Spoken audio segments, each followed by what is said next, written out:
Now, before we get into it and get started, I want to share some information with you because it's important, and you'll see by the end of this presentation. By the end of this, you're going to want, I think, to share this information that I'm going to give you with friends and people. And when you do that, I guarantee you that the very first thing they're going to do when you try to tell them about it is they're going to go to Wikipedia to find out about the Starchild and find out about me. Now, I call it Wackipedia, not Wikipedia, because it's just wacky. Anything to do with alternative knowledge, anything at all, you cannot trust, because Wikipedia is not dedicated to finding the truth. You think they are. They're not. They are dedicated to supporting the mainstream science view of everything. So that anything at all that veers from that, as all alternative knowledge does, gets hammered. And they do not let the truth go in. They give those articles over to administrators within their system. You try to make a change on a Wikipedia thing that is being dominated by one of them, and it'll be changed back within an hour or two, if that long. They have things that the administrators do in their computers that let them know when any change has been made on a, quote, sensitive page. And I am, because of my profile and because of the profile of Starchild, we are super sensitive. So they're all over us. So what I have done, and what I want you to keep in mind, is those two websites. If someone wants to read the Wikipedia article about the Starchild, they can go to the Starchild Project, and I promise you, every single word is on that site, but the truth is under each line, each phrase, each paragraph, whatever. I tell you the truth, and I tell them the truth. And also with the Lloyd Pye website, if they check on me, yeah, it's a little louder now. If they check on me, same thing. Every single word that's on the Wikipedia article, and then my truth, I tell you the truth. And all of that, all of Lloyd Pye, all of the Starchild Skull, is built around one article written by a man named Stephen Novella for his own New England Skeptical Society in 1999. And you'll hear what happened in 1999. We had a DNA test, the first DNA test. The answer came in, said the Starchild was human. It turned out later that it wasn't, but that was the answer that science wanted. And so they latched onto it, and they won't let it go. And in 2006, I contacted Novella after it had been proven wrong, and I said, you really need to change this article, you need to update it, you need to pull it, you need to do something. And he wrote back and he said the article stands as written, but then he changed the copyright date from 1999 to 2006. So if you go look at it now, it'll have a copyright of 2006, but it's still the 1999 article. And everybody uses that as in the mainstream, all the skeptics, all the critics. If you go out there and you look on the sites, the wars of words that go on between people about the Starchild and those who defend it and those who attack it. And those who attack it always use these articles. If you go on my website, you can read my own and the Novella article, word for word, with the truth underneath.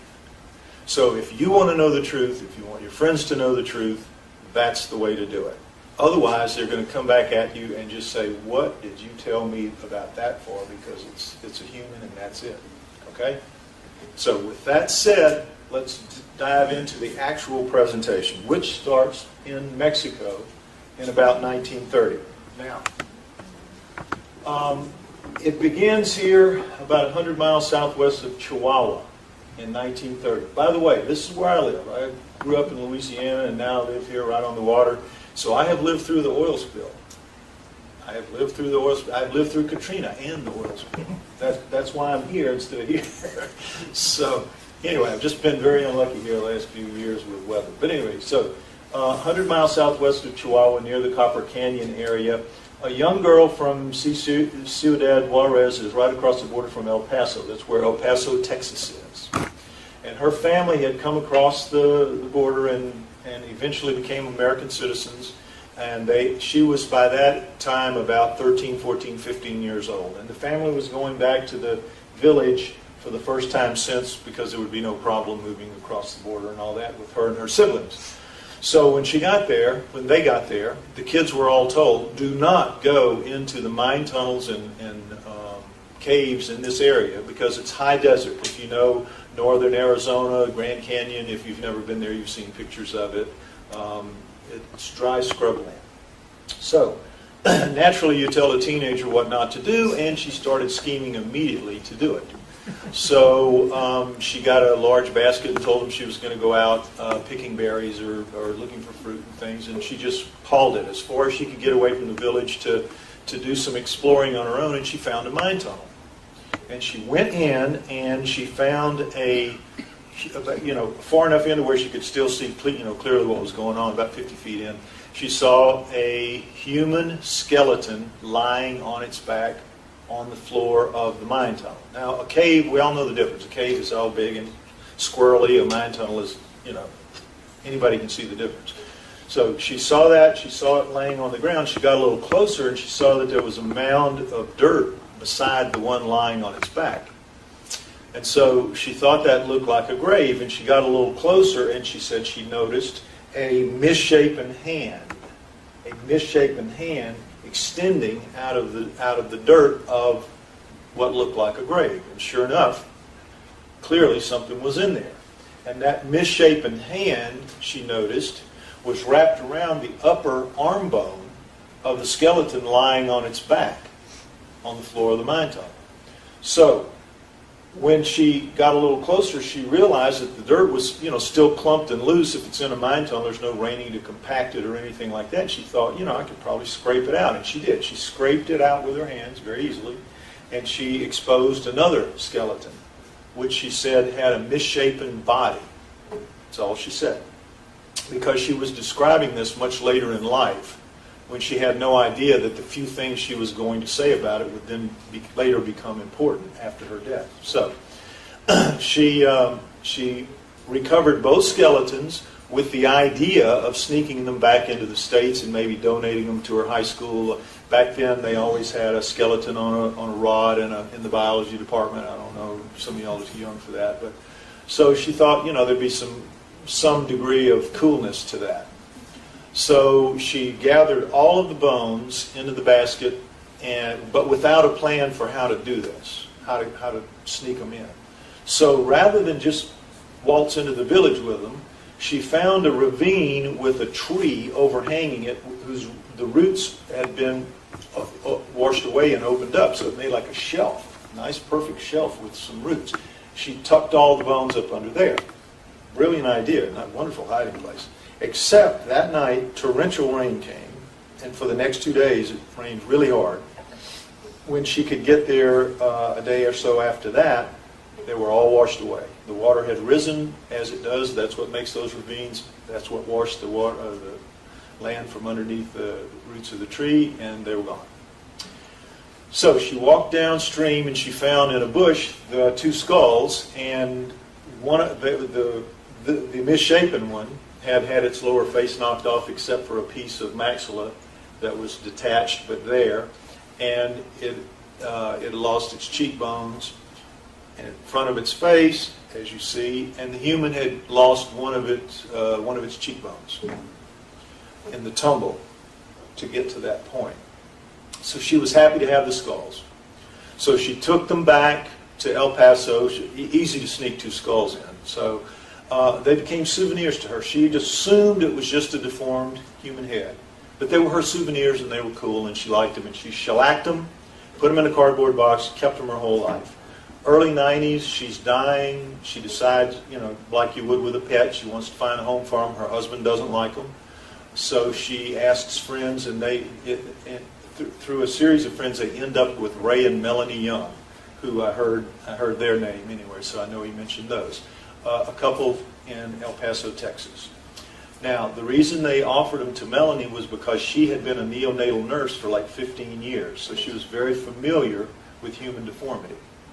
And as she looked at that one and held it, she said to her husband, this is not human deformity as I understand it. The bone is too light, all of the features are different, and you'll hear why and all that. And she said, and look, it's got that crease in the top of the head, it's got those big bulging parietals. They were both members of MUFON in El Paso. That's the Mutual UFO Network. They both knew about aliens. So it was just an odd coincidence of circumstance. So she said, I think that skull would fit perfectly in the head of a gray.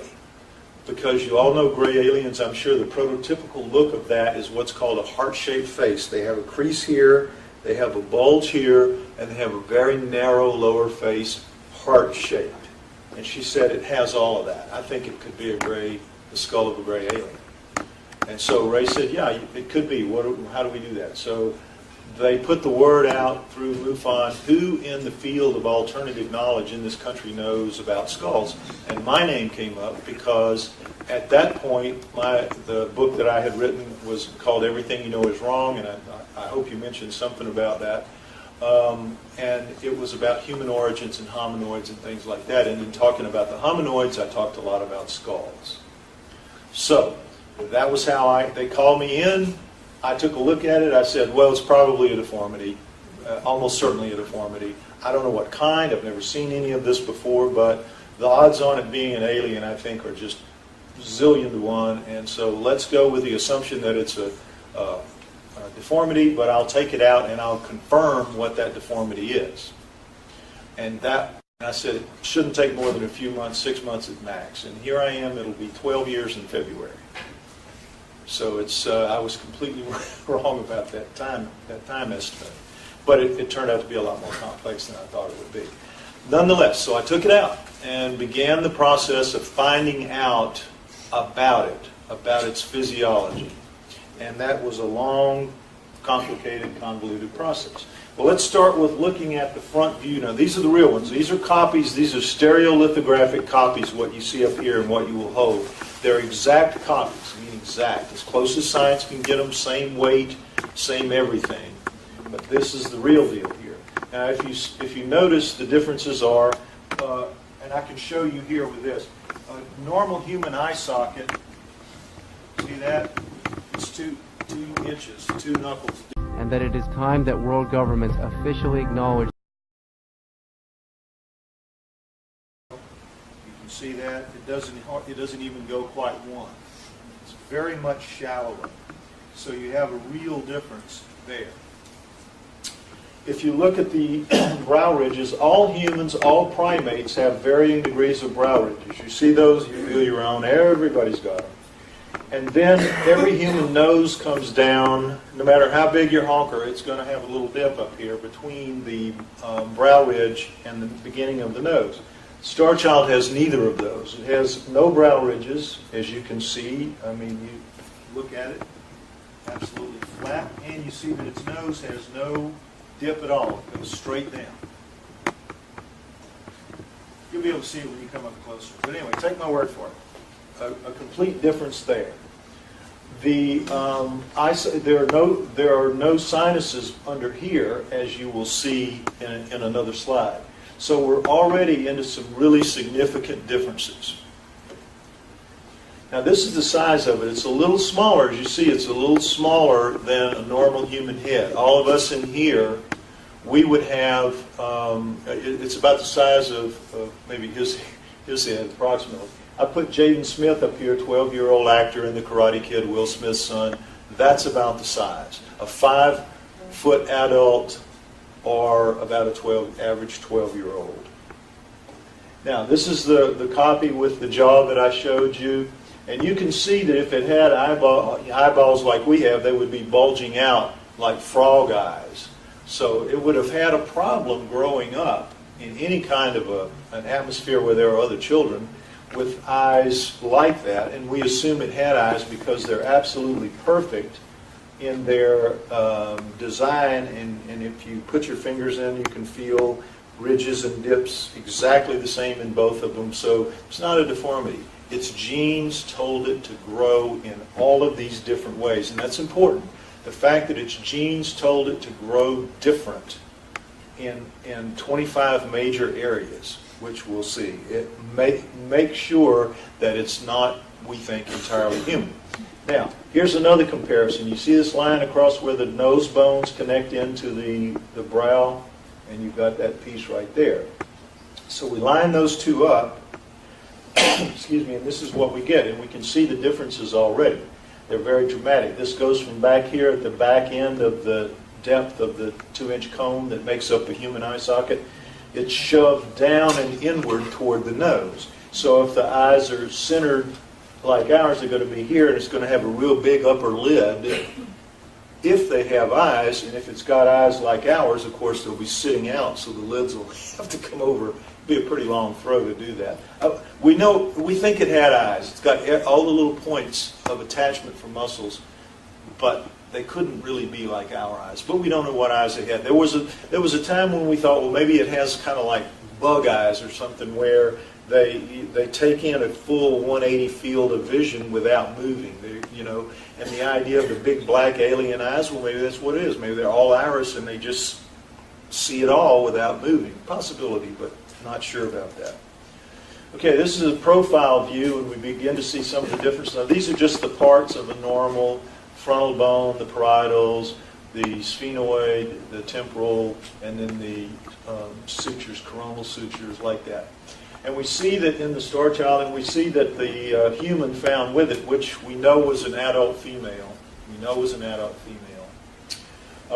She had a concussion at some point that healed up right there. That's what that is. But we see, again, the brow ridge and the dip, and we see the lack of brow ridge and the no dip. So very different design there. The pieces, the parts are here, but they're in a different configuration. And obviously the ear hole is much lower, the mastoid bone much lower. This here, the pterygoid plate, I always have to mention that because everybody sees it and they say, what are those things sticking out like that? The pterygoid plate is just a bracing bone. You see how it braces up against this? If you take a real hard shot in the grill, if you don't have those bones there protecting you, it'll jam right back in, go right into your brainstem and kill you. It's just a protective measure. Nature's wonderful in its design. It really is. Here we see the rear view, and this, I'm sorry, let me go back because it's important to say one thing. See the inion, this knot here? This is important to mention. Feel, everybody do this. Reach around the back of your head and feel this knot that we all have back here. That is where our neck connects to our head. All primates have that. If you've got a head sitting on a neck, whatever the angle, whether you're a quadruped, biped, whatever, you have that where your neck is connecting in with a couple of really big muscles. The Starchild does not have that. And not only does it not have that, it has a dent. You can see it very clearly and you can feel it. It's got an actual dent instead of the bump that it should have. A very significant difference.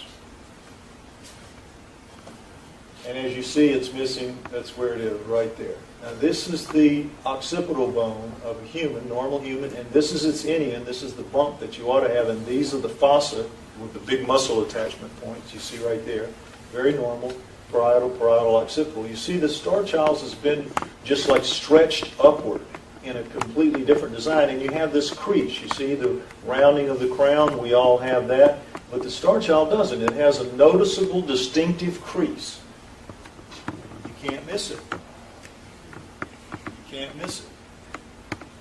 And that's, again, a different genetic code, a different set of genetic instructions coming in to make it grow that way. Here we have a top view, and we see that the frontal bone, this is tilted a little bit, but you still see that the frontal area is a little smaller than normal, and the parietals are much bigger. And I always mention as a sidelight that Einstein had a little bit bigger parietals than the rest of us. And he was Einstein, so it can happen. Sagittal suture, this one, the red one, and coronal suture. All right?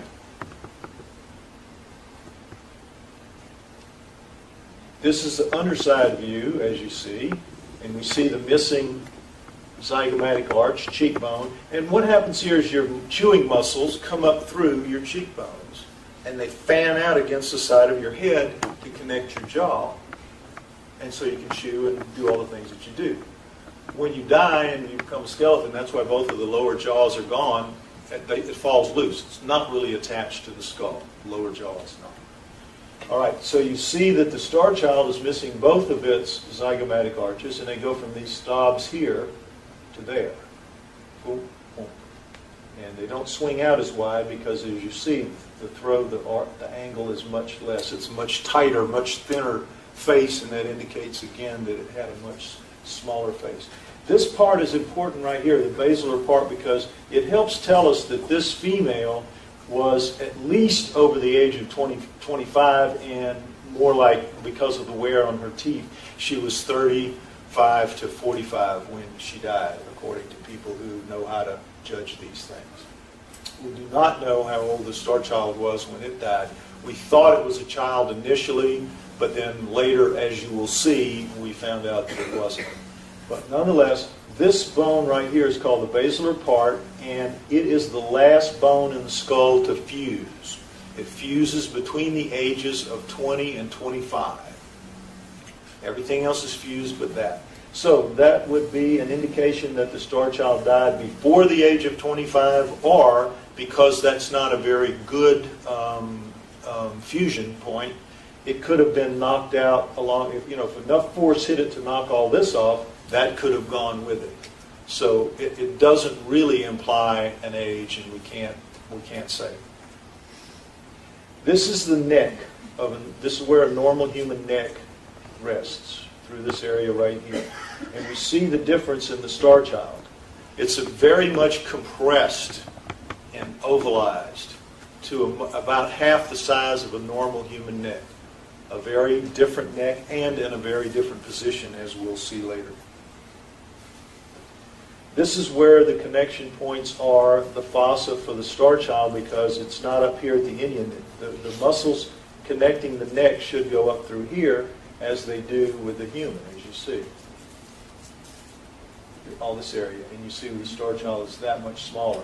Again, very small neck. These are the zygomatic arches, cheekbones, and you see the small difference in the Starchild. Very much tighter, narrower face, as I said. Balance points of the craniums. Now this is interesting and important to understand. A human being is balanced well back of the center point. It's like a fat kid and a skinny kid on a seesaw. And the skinny kid is the cause because we're hollow up here. We have big frontal sinuses in here. We have those big deep eye sockets that you saw taking up a lot of room. We have our nasal passages. We have our mouths. So from here forward, there's a lot of empty space. And all this is just solid bone and brain back here. So the balance point has to be back from center for us to comfortably hold our heads upright on our spines and on our necks. That's okay? You need a break here? No. Now, with the Starchild, it's dead center. It's absolutely the foramen magnum, the opening where the spine comes in, has been shifted forward underneath by about 1.5 inches. Very noticeable. And with the extension back here of the parietals and the lack of sinuses, eye sockets, and very little in the way of nose and mouth, as we'll see later, the balance point has to go forward. And look, lo and behold, nature somehow figured that out and gave it perfect balance point front and back, and side to side.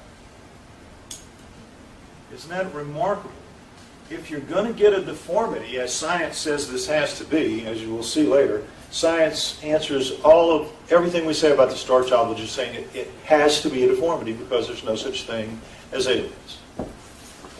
And so if it's going to be a deformity, how would the deformity know to do all these things different and yet make it all mix perfectly? Now, this is really interesting.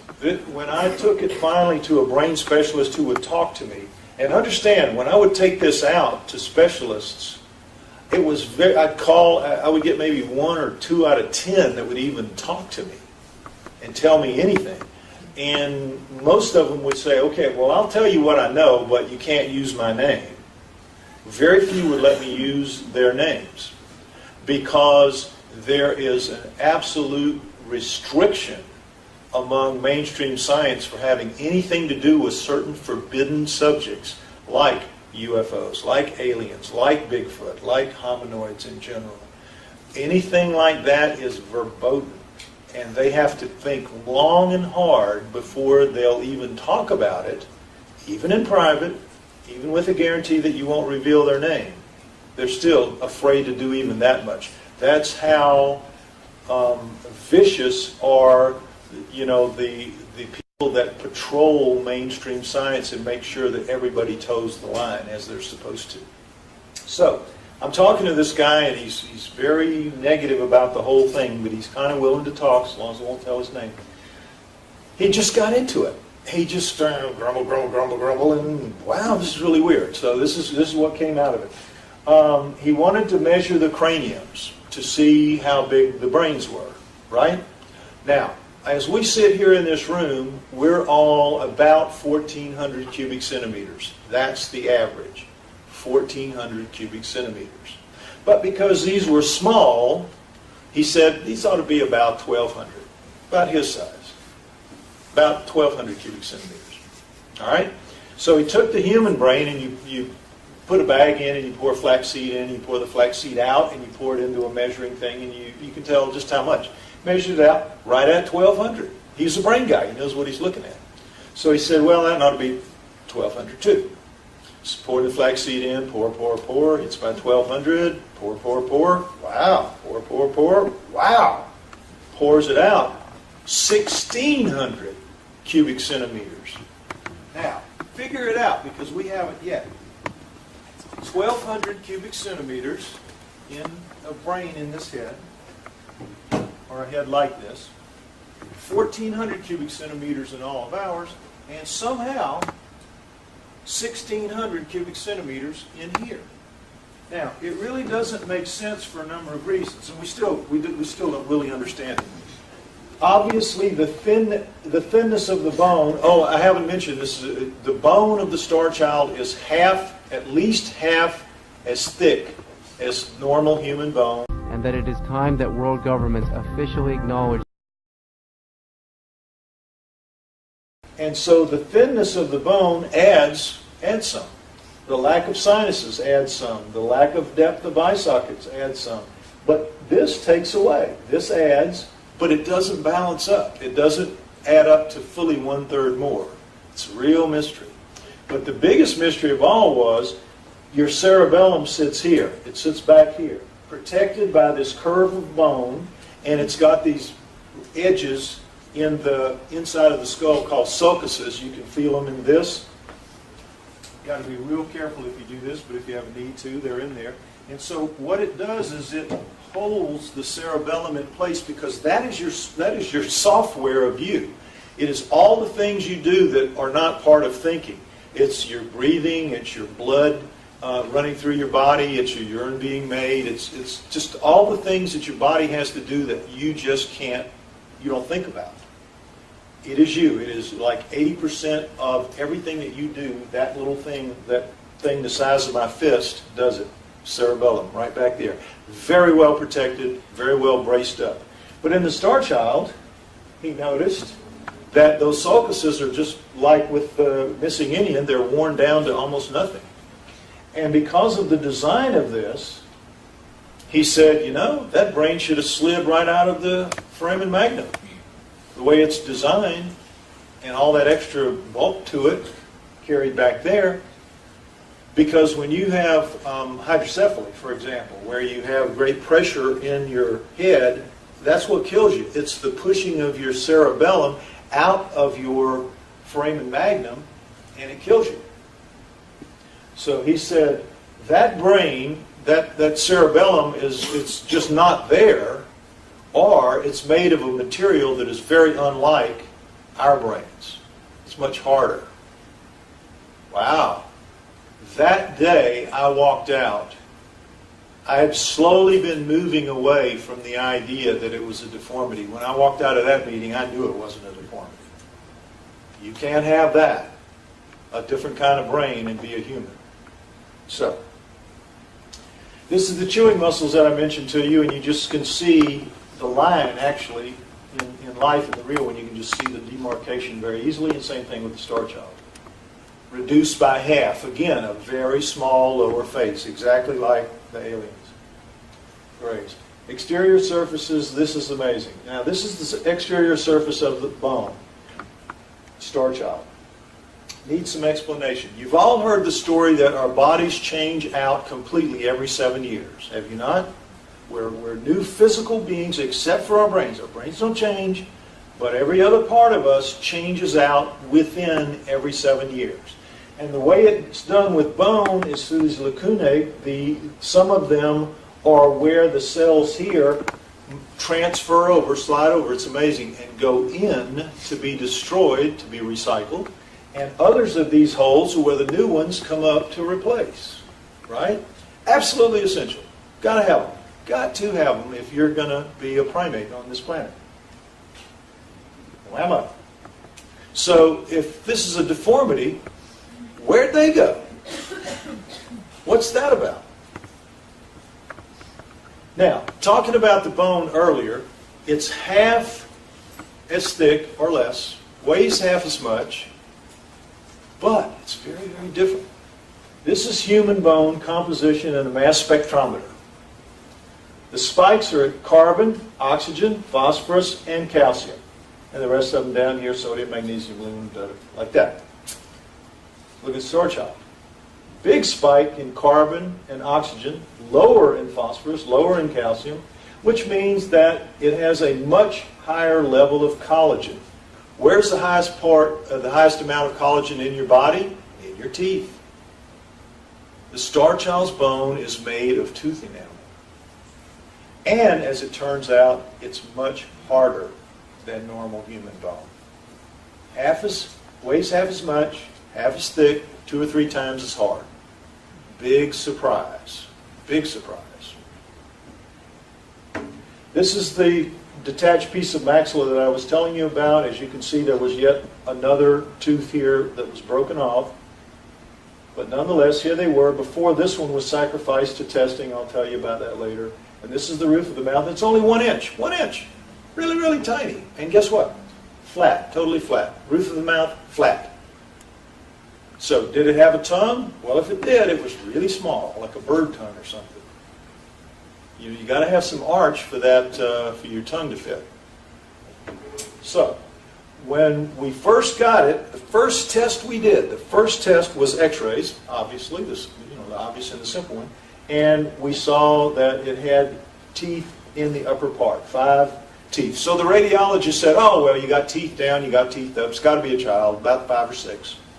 So we didn't know any better. We said, okay, called it the Starchild. Big mistake, huge mistake, because that immediately prejudiced all scientists against us because they said, "Oh, well, you think it's an alien. It can't have anything to do with you." And that was it. It was a big mistake. And I've lived to regret it many a time. But as you see, teeth up, teeth down, but we found out later that the teeth are so worn, heavily worn. See these chips in the enamel here? You see these cracks? That's called crazing. That's worn teeth. It's not flat like the female, but they're heavily worn.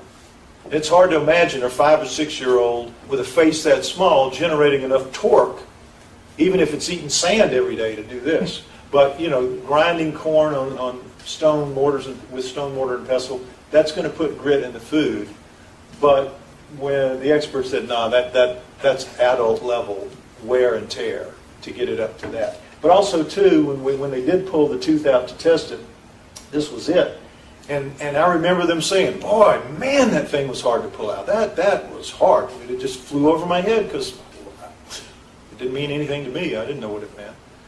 But when a child has teeth that are 5 or 6 and they're ready to come out, those roots go away. They absorb into the body. You ever notice when a kid's tooth comes out, it's just the crown. And when the teeth come down from the top that you saw in the X-ray, the roots grow as they come down into position. That's how it works. I didn't know any of that, but I found it out. So anyway, it wasn't a child. It was an adult of some age. We don't know what age. still don't. Now, how does science explain it? Well, it has to be a deformity. First and foremost, has to be a deformity. So, what are the deformities? Well, it was cradle-boarded. A lot of them will insist that still to this day, that it was cradle-boarded. Because why? It has a flat rear of its head, cradle-boarded. It suffered from hydrocephaly. Why? Because it has expanded parietals. It has some swelling in its head, so that means it's hydrocephaly. Or it suffered from progeria. You know that Tom Hanks movie, Shipwrecked or Washed Away or whatever it is? You remember where he says, I have made fire. You know, that part? Well, that scientists are like that. When they come up against something they don't really understand, they scurry behind something called Occam's razor, which is that the simplest answer is probably the right one. And they come up with these numbskull, simple answers, and it's like, I have thought of a simple answer, and that has to be it, because they thought of it. And all of these from the very beginning, that they've said it, every deformity. We have experts, we have real experts, over a dozen, that worked it over. You can go on the website and see their report. Experts have said that all of this, there's no deformity. There's no combination of deformities. Those reports are totally ignored. The Stephen Novella report is used by everybody as the single reference against it. We are well documented now, as you'll see if you read those articles that I told you about. We have footnotes out the wazoo on the Starchild one. So, you'll see very quickly what I'm talking about. Cradle boarding. This is when you tie a baby's head in a primitive society to a board so the mother can put it on her back and do her daily work and stooping over and doing the things they have to do, crops, whatever. And if you have a baby on your back and its head is not strapped down, its head will do like this because it's very weak, very big head relatively speaking, and it'll hurt its neck and probably kill it. So they strap the baby to, this is just a Navajo, but any culture that does it on a board, this is what you'll get, a flat head. This is the human found with the Starchild x-rayed, and you see that she was indeed cradle-boarded. This is what a real cradle-boarded head looks like. And it always, always, always stops at the Indian. Why? Because you can't go past that knot back there, because then you're into tearing the muscles off the neck. Tearing the neck muscles, off the skull. So it always stops here. It always looks like this. It's always about as big as the palm of my hand. And it is as flat as that table. It is as flat as the board you put it on. Why? Because a baby's bone is so soft that when you pin its head to something, over time it's going to take the shape. So they come out, a cradle-boarded head, and sometimes you can see, if you're walking around in an airport, you'll see some just really flat heads in back. And those were kids that still to this day could have been, especially in Mexico. You'll see that sometimes. But anyway, there you go. Truly cradle-boarded head. But here's the real kicker on, look at the Starchild. Look at the convolutions. You can see them and you can feel them. It is not as flat as a board. Not even close. Not even close. So when I would point these things out to people who would try to tell me it was cradle-boarded, they would get very upset. But when I pointed this out to them, they would get really upset, because if you look at this, this is looking ahead, but if you're going to cradle board a kid and you got to stop at the Indian, you're going to crank his head back a little bit. But that's good because he can breathe and everything. He's okay. You did that to the Starchild. He's choked in minute 1. He is strangled. He's dead the first time you try to do it. You couldn't possibly have been tying that head to a board and had it live. You show this to them, they get all grumpy and it had to have happened. So, it's just so funny to watch these guys squirm. Anyway, the Starchild is a hydrocephalic. Well, you all should know what a hydrocephalic is. It's water on the brain or in the brain. And if you get that, it means your spinal fluid is it's not water, it's spinal fluid, but it's called that. And your spinal fluid is not draining out the way it should, and in the old days, and as Philip said, the Starchild it died 900 years ago. We had carbon dating, and it said that it died 900 years ago. So there were no shunts. They both died 900 years ago. They were both carbon dated at 900 years ago, plus or minus 40 years, and they were carbon dated at separate labs at different times. So there's just no doubt they died together. approximately 900 years ago. In that my tone, the way the lady told the story. So, when 900 years ago there were no shunts. Now kids born with it, they can shunt it, and they can live reasonably normal lives.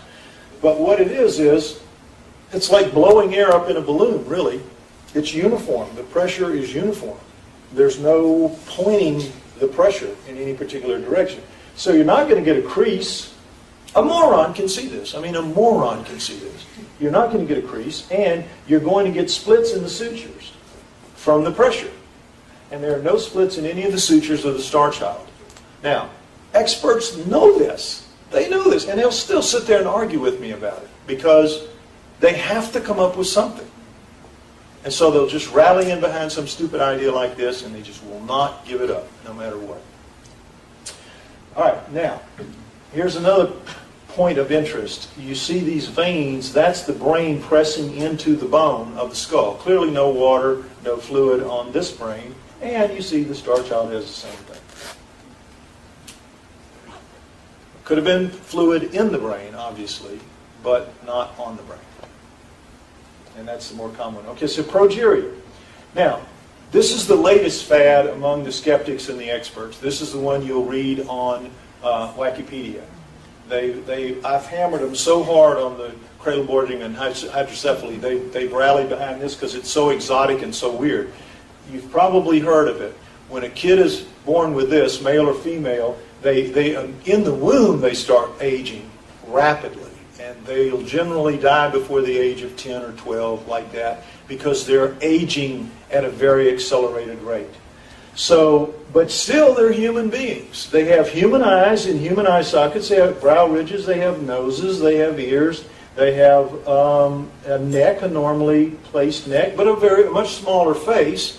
And the heads do look swollen because the face is so down, and the bones do thin out. There's no question. So it has some of the things that the Starchild has, but it also has the roundness. It doesn't have the creases and do all that stuff. And more importantly, the bones, as they thin out, what happens to the bones of old people? They get brittle. They do thin out, but they get brittle and weak and they break. And that's what happens to these kids. They're very fragile. And so there's the Starchild with its bone. And that it is time that world governments officially acknowledge Progeria, just because they have to come up with something to explain it. They just can't acknowledge that they've got a real problem explaining this thing. All right, now here we have the front view x-ray. You saw the side view x-ray, and these are the eye sockets, and this is the frontal sinuses of a typical human. This is where they are and what they look like. And as you see in the Starchild eye sockets, there's not even a vestige of a frontal sinus. Now, that's extremely unusual.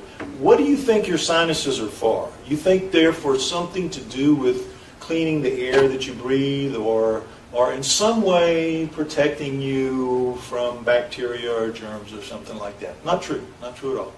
What your sinuses do is they allow you to talk, to resonate the way I am speaking to you now. It gives your voice resonance. Because if I had no sinuses at all, my voice would sound something like this. I would sound more like a robot or something like that. because there would be no resonance. Now, are you seeing a pattern here? Think about it a minute. You've got no resonance to speak. You've got a very small mouth, very small tongue, very small neck, very big brain. What does that suggest? Communication by telepathy. Does it not? It's got everything it needs to communicate telepathically. And yet it's got teeth and it eats because we can see that it did. So that kind of weighs against that, but it's just something to think about. All of that unique set of traits that it has, because everybody says when they're taken, when they interact with grays in any way, it's always they communicate telepathically. Something to think about. All right, this is a CAT scan of the Starchild's head. And this, while not a human inner ear, this is the size of a human inner ear. And this is the size of the Starchild's inner ear, twice that size. And the people that have looked at this who know about it, they say, no idea. No idea. Maybe because it has that bigger head on that little bitty neck, because that's a balancing mechanism. Maybe it needs a better balancing mechanism for that. Don't know. But it is unusual. Now, you've all heard the stories, I'm sure, of the women who claim that they are taken on board a UFO. They are made pregnant. They come home. There's no doubt that they're pregnant. They go, they get a sonar scan. They're pregnant, frequently with twins. And in the 4th month, always in the 4th month, they come, they get it, they take the fetus, and the woman wakes up with every sign of a miscarriage except no fetus. She has been harvested. And I don't know how much you know about that, but it goes on in many countries, and it's happened. It goes on in your country. And it happens on a regular basis. Women don't like to talk about it. Men like to talk about it even less.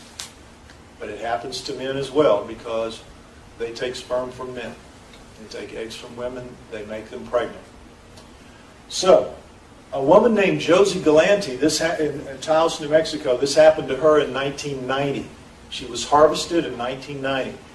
And always, always, they will come back and get you when your hybrid child is somewhere between the age of 5 or 6 or 7 or 8, and there are even reports of them getting them at 10 and 12. But generally, it's when they're younger. So she was taken on board in 1995 to see her 5-year-old hybrid son. And she was told to spend time with it, play with it, get to know it, which she did. And she came to believe that it was her child, as they always do. Now understand, these women and these men, when these experiences are over, the aliens do what's called, they put a memory screen or a memory block on them. If you don't know about this, it makes you where you can't remember the experience at all or very clearly. You'll maybe have bad dreams, or you'll have nightmares, or you'll have visions, but you're not sure it actually happened. But all of us are different. And so some people come through that experience with a much clearer vision of it, maybe halfway. They're pretty sure it happened, but they're kind of shady on some of the details. And others come through it with really, really good memories of it, like they didn't even put a screen on them, like they might have forgot or something. They can just remember with astonishing clarity every little detail. That happens too. So Josie was one of those people who had a really good memory of it. And so she was an artist, and she drew the son that she saw. And this is the frontal view of him. And this is just showing that these experiences of these women are so common that they are a stereotype now, and it's shown in films. And this little boy was just in a movie. They bulked his head up, and they gave him that scraggly blonde or scraggly dirty looking hair that all the women described, that the kids look bad, and their hair is so thin and unkempt, and it's clear that they're hybrid something. Their eyes are a little different. These kids, of course, they couldn't do much for his eyes, but you get the idea. I'm not just making this up. It is a common thing that goes on out there, whether you're aware of it or not.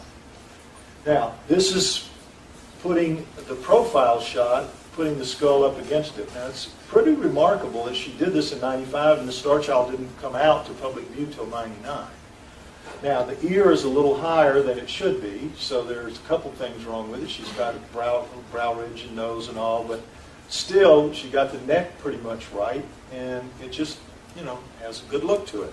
Now, another guy contacted me, and he said, in 78, the story about the lawyer? And I said, no, a lawyer had been taken on board, and he had a good memory of it as well. So he paid to have a sculptor work until he got what he believed were the graves that took him. And these eyes are pretty good, because remember we talked about the Starchild. It would need, if the eyes are going to be down here, they're going to need a pretty big eyelid to cover over, and sure enough, and he's got it up until the cheekbones. The cheekbones are too big, but still, this looks about right for what you would be looking for, except the neck is too big, but the ear's in the right place, no crease in the top, but still, there are things wrong in each and some things right, but it's an interesting blend. 95, 78, 99. What are the odds? Now, these are some images that come from various graphic artists who have tried to, or artists who have tried to depict what the Starchild might have looked like, and so I give you a variety and you can take kind of your pick. This is a magazine, excuse me, a magazine cover where the graphic artist took his daughter and just morphed her face. Now, of course, you can see the eye socket and the eye don't match up, but still, it's a pretty interesting technique, and I leave it on there because I think it was a great idea. This is Mark Savy, and you'll see that he did a really interesting way of going about trying to make it all work out right, but he forgot the crease in the top, and he's got a much, much too heavy lower jaw. But still, it's a pretty interesting look when you put you lay the skull kind of underneath it. But now, Rob Roy Menzies does a fusion of the X-ray too, but he took the X-ray and he just built around it. And when he sent me this, I said, God, could you make it look a little less annoying? So he sent back the final version. After we worked on it, we got this. Now this is, you might recognize the version on the book Communion by Whitley Strieber, the famous book Communion by Whitley Strieber. This is the iconic look of the gray alien. No crease, no, just this is it. Jumped off millions of book covers into the minds of people, and this has become like the image of the gray, except for one thing. This was done by a graphic artist whose assignment was to give me something that'll scare the hell out of people from the book publishers. And so he did. But it actually looks very little like a real gray. Very little. To my surprise, when I heard this story, I was like shocked. But I heard it from Bud Hopkins, the man himself. I mean, Bud is one of the top regressors of people who claim they have these events. He and Dr. David Jacobs are the two leaders in this field. And so what Bud said is they use this as a litmus test with people that claim that they have had experiences with aliens. They know that most people think that that's the way they're supposed to look. So they'll put that image of that in front of them and say, is this what you saw? And if they say, yeah, look just like that, they know pretty quick that this is not somebody to take seriously. But if they put that image and they say, is this what you saw? And if they say, no, that really, they know that's supposed to be what they're supposed to say, but if they've got the courage to sit there and say, no, that isn't what I saw, then they know they're dealing with probably somebody that's telling the truth, because the truth of it is, this is much more. When Bud saw this, he said, oh, well, that's what they're supposed to look like. And this is before I knew that. So anyway, pretty interesting. Now, people always ask, well, have you ever had a forensic model done, a clay model, And finally, the History Channel, one of the television channels in the States, paid the money to have, I don't have the money to do anything, hardly. It's amazing I've gotten done as much as I have, but I certainly didn't ever have the money for that. But they did, to be part of a television show that featured the Starchild. So this is what he came up with, and if you look at the thing that Rob Roy came up with a few years before, you see a lot of synchronicity, except for his neck is too big and the eyes look very human. And when I saw it, I tried, argued with him a little bit, and I said, Bill, you can't have human eyes in those eye sockets. He says, yeah, I know. When I tried to put the human eyes in, they stuck out like frog eyes. And I said, well, didn't that tell you something? He said, yeah, it told me I had to cut them in half to make them fit. And the same thing with the neck. He said, well, I only have human templates to go with, and I couldn't see that little bitty neck. But you can just see the muscles going out beyond where they really should go. This is what they really, it's more like that. But anyway, all that said, this is pretty cool. This is really pretty cool. And if you watch how he did it, it really is cool. And You'll see those neck muscles go on, and he'll expand them out.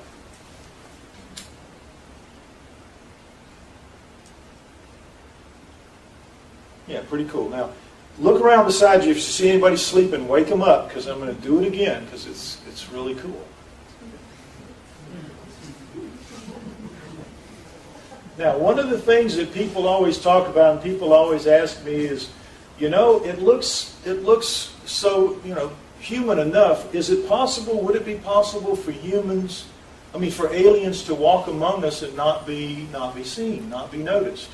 Well, you know, it is possible. So if you see anybody that looks like this, let us know. Let us know. It could be. Okay, getting serious again. Two things in the Starchild skull are not found in any other creature on Earth. It has unknown fibers that are embedded in the matrix of its bone, and it has unknown red residue that's in its cancellous holes. Now I'm going to explain that, but keep in mind, not found in any other species on Earth. All right? Now this is the cuts in the skulls for the DNA testing. We'll talk about that later. But the Starchild on the left, human on the right, just to again show you the difference in the thickness of the bone. And yet the Starchild is much harder. It's very dramatic, as you can see. So what we're going to be talking about is what got cut out of here and put under a scanning electron microscope. And when it was, they saw this and they said, well, what the heck are those? They are fibers buried in the matrix of the bone, pulled out by a Dremel blade. A Dremel blade is a blade, a high-speed blade used to cut bone out, and it would cut your finger off like it wasn't there. Probably cut your arm off. Dremel blade. They are bad news, and yet these fibers resisted the blade. Not entirely, but some of them did. Plenty of them. And when you look at this knot here, this is really amazing because you can see there are different kinds of these fibers. Now, first thought is, well, maybe there's something that grew on it, like molds or fungus or, you know, bacteria, something. But you take it to a mycologist, as we did, took it actually to a group of them. They said, no, we've never seen anything like that. That you can see that's coming out of the matrix of the bone itself. You can see this one got caught in this one, which is a different kind, and sort of this wrapped up, but you see it tracks right through here and comes on up. And you can see kind of damage to it from the blade. These are hairs coming out of here, yet a different kind. And that it is time that world governments officially acknowledge. But look at the end of it, shredded. The Dremel blade did not cut through it like it would have done to my finger. It shredded it. My finger would not shred if a Dremel blade hit it. Okay? So, strong, very, very strong. It's like rebar in concrete to make that skull even harder than being tooth enamel. This is a hard skull. So, here's one of those fibers caught. We were just scanning around, and well, when they saw that, they said, hold on, go back to that. Oh my God, there it is. I mean, there is no better proof than that right there. In the matrix of the bone. Unknown in any other creature on Earth. Okay, now this is bones cut but not polished. When you run the Dremel blade, you see the marks of the blade, you know, circular blade cutting through, you can see it. Well, this white stuff, this powder here, is the bone powder that the blade is chewing up and, you know, kind of putting in the air when you cut. Okay, powder. But you can also break off pieces of the bone and polish them very carefully, like with lapidary tools, like jewelry. And this is what human bone looks like. It looks like alabaster. It's beautiful, really. It's beautiful. And these holes, this is the same hole. It's so big that you have to put it on two frames. But you see, each of these holes is crystal clear. Why? Because when you die, out in the wild, in the open, not the way we die, in the wild, in the open, Mother Nature cleans her plate. Because if she didn't, we'd walk out of this building and there'd be 1,000-foot high piles of bones. Mother Nature cleans her plate. And she does it with bacteria, fungi, mold, and she will break you down to your constituent elements in just a few weeks. It's really astounding how fast. They've done filmings of animals decaying, and it's much faster than they thought it would be. But one of the things that works on you is a kind of bacteria that eats out all of your bone marrow. Every single drop of bone marrow goes, and as you can see, this is what's left, is shining holes. You could eat out of those after the bacteria, they're so clean. Okay? With the Starchild, not so. You've got this stuff. We don't know what it is, but you got plenty of it. And it's not bone marrow, because bone marrow, when it oxidizes, it goes black. It's not that. We don't know what it is. But there's plenty of it. Now, we haven't had the money to do either the fibers or the red residue, because there are no protocols for recovering this sort of stuff. Nobody's ever seen it before. Nobody's ever heard of it. It's microscopic in size, very small, and it's very expensive to do all this. And once you got it out, then what test do you run? You don't even know what to do there. This is not to say it's never going to be done. As soon as we prove the Starchild is what it is, and it's okay for scientists to work on it. You know Otzi the Iceman, found in the Alps? Excuse me, surely you do. They've spent $30 million in the past few years on it, doing every kind of conceivable test you can imagine. They'll do the same sort of thing to Starchild when it's okay, when they have permission to do it from the higher authorities that run their sciences. So we haven't been able to do it. Why? There's another reason. It doesn't matter. It doesn't matter. Nothing we do from a physical standpoint matters to science. Nothing. I had one of these people that I talked to, and I was really challenging him and really sticking it to him and all that. He said, listen, I don't care if you stack up 10,000 of those differences. It does not matter. Why?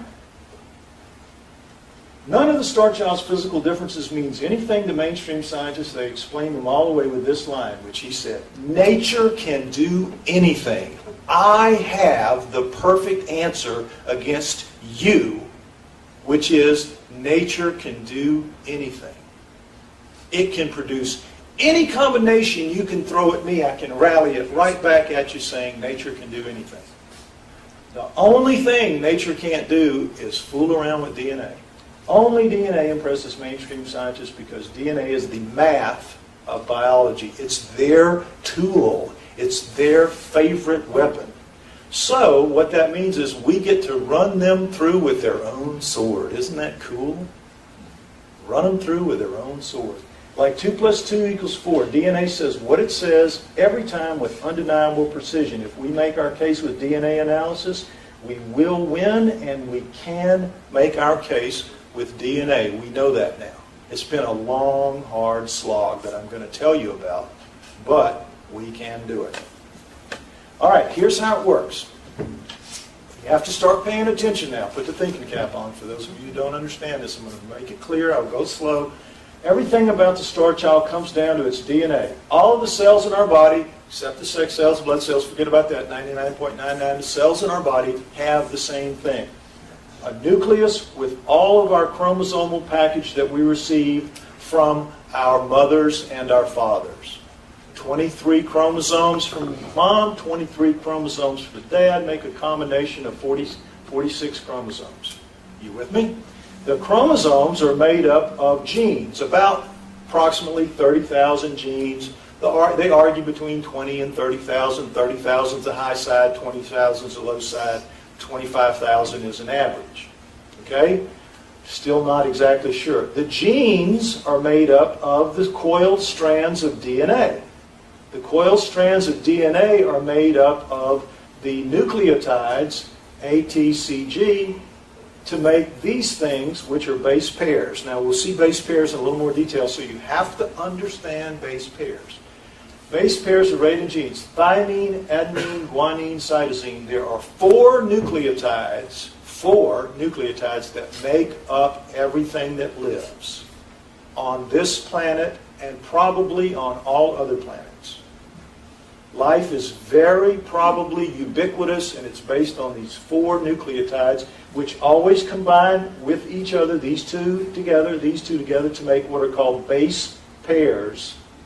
And every gene has so many base pairs, And every chromosome has so many genes like that. You with me? Base pairs are important. Now, how does the base pairs work? How does DNA work? There is nuclear DNA and mitochondrial DNA, two types of DNA. Understand them. Mitochondrial DNA, this is a cell, like any cell in your body, and you have cytoplasm in here. Imagine just like jelly, and the nucleus is floating in the jelly. Floating within the jelly itself are these things which are called mitochondria, and they come only from your mother. Why? Because it's her egg that passes into you and becomes you. So her mitochondria becomes your mitochondria. As we all sit here today, we are carrying the same, basically, mitochondria as our mother, our grandmother, our great-grandmother, our great-great-grandmother, our great-great-great-grandmother, our great-great-great-great-great-great-grandmother. It passes down with very little change. And because of that, they are able to track back when the first of us began. And this is a little sidetrack. I'm sure most of you probably believe that it was some millions of years ago because we supposedly evolved from a common ancestor with chimps, and it broke off somewhere between 5 and 8 million years ago. But when they did the mitochondrial DNA studies in the mid to late 80s, they found that no, it didn't go back millions of years. It went back only 200,000 years. We don't exist as the way we are until about 200,000 years ago. Big surprise. Big war between the anthropologists who had the bones that insisted that it had to be done by evolution, and we had the geneticists saying, doesn't matter what you say, we've got the evidence here. And guess what? Because of DNA, because of the power of DNA, the geneticists have won and just have beaten the anthropologists bloody. And so the anthropologists had to come back with, okay, Occam's razor at work. There must have been a bottleneck at around 200,000 years. And everything, all the humans, pre-humans died except just this few little breeding pair, and everybody evolved from there at around 200,000 years ago. The bottleneck. I don't know if you've heard about it, but this is how the anthropologists explain what for them has to be true against what for the geneticists is true. Okay? So, the mitochondria, 16,000 base pairs in each one of these. A little more, 16,600, something like that. But just say 16,000. Keep the number in mind. Pretty good sized number, but not too big. Now, in the nucleus, this because all the chromosomes, the 23 chromosomes from mom, 23 chromosomes from dad, when you put that together, you get 3 billion base pairs. 3 billion base pairs. Now we have that, we share that with chimps and with gorillas, the 3 billion. Keep that in mind because it brings up an interesting point in a minute. So, understand mitochondria from mom, nuclear from mom and dad. Will be important. There will be a quiz. DNA arrayed in a gel sheet. Now, you've all seen CSI, I hope. Do they have CSI here? The CSI shows? Okay, so you know what gel sheets look like. This is how it always looks. You have the person who's doing the test puts a little dab of their own DNA in it so that they know the gel sheet is working. Okay? They do something else called primer-dimer that sits off kind of by itself like that to also show that it's a live gel sheet and that it's working. And this is what it looks like. A certain part of it, okay. Now, let's start talking about the Starchild's DNA. By the end of '99, I knew that I wasn't going to ever prove it with the physical differences. I had all those physical differences lining up, and people saying, I don't care if you throw 10,000 at me, it doesn't matter. I win, because I'm the authority, and I have nature on my side, and nature can do anything. And so I would say, well, what would impress you? And they always would say the same thing. Well, DNA, show me some DNA. Well, they would say that because they knew there was no possibility. As we say in the South, damn bastards. they knew that it couldn't be done at that time. There was no human genome at that time in '99. So it was like, oh yeah, got your DNA. Not imagining that here we are 10 years later and there would be so many changes. So at the time, what I needed to know was, was the DNA even there? Was the nuclear DNA even viable? Because what they were telling me is, if it was buried for 900 years, even in a mine tunnel, there's going to be some degradation, and 900 years makes it really ancient DNA. 50 years is the cutoff point. Anything less than 50 years is reasonably easy to handle. Anything after 50 years is ancient, and it requires much more sophisticated handling. Because when you get samples, if you get even a droplet of breath, even a flake of skin, ruins the sample, contaminates it.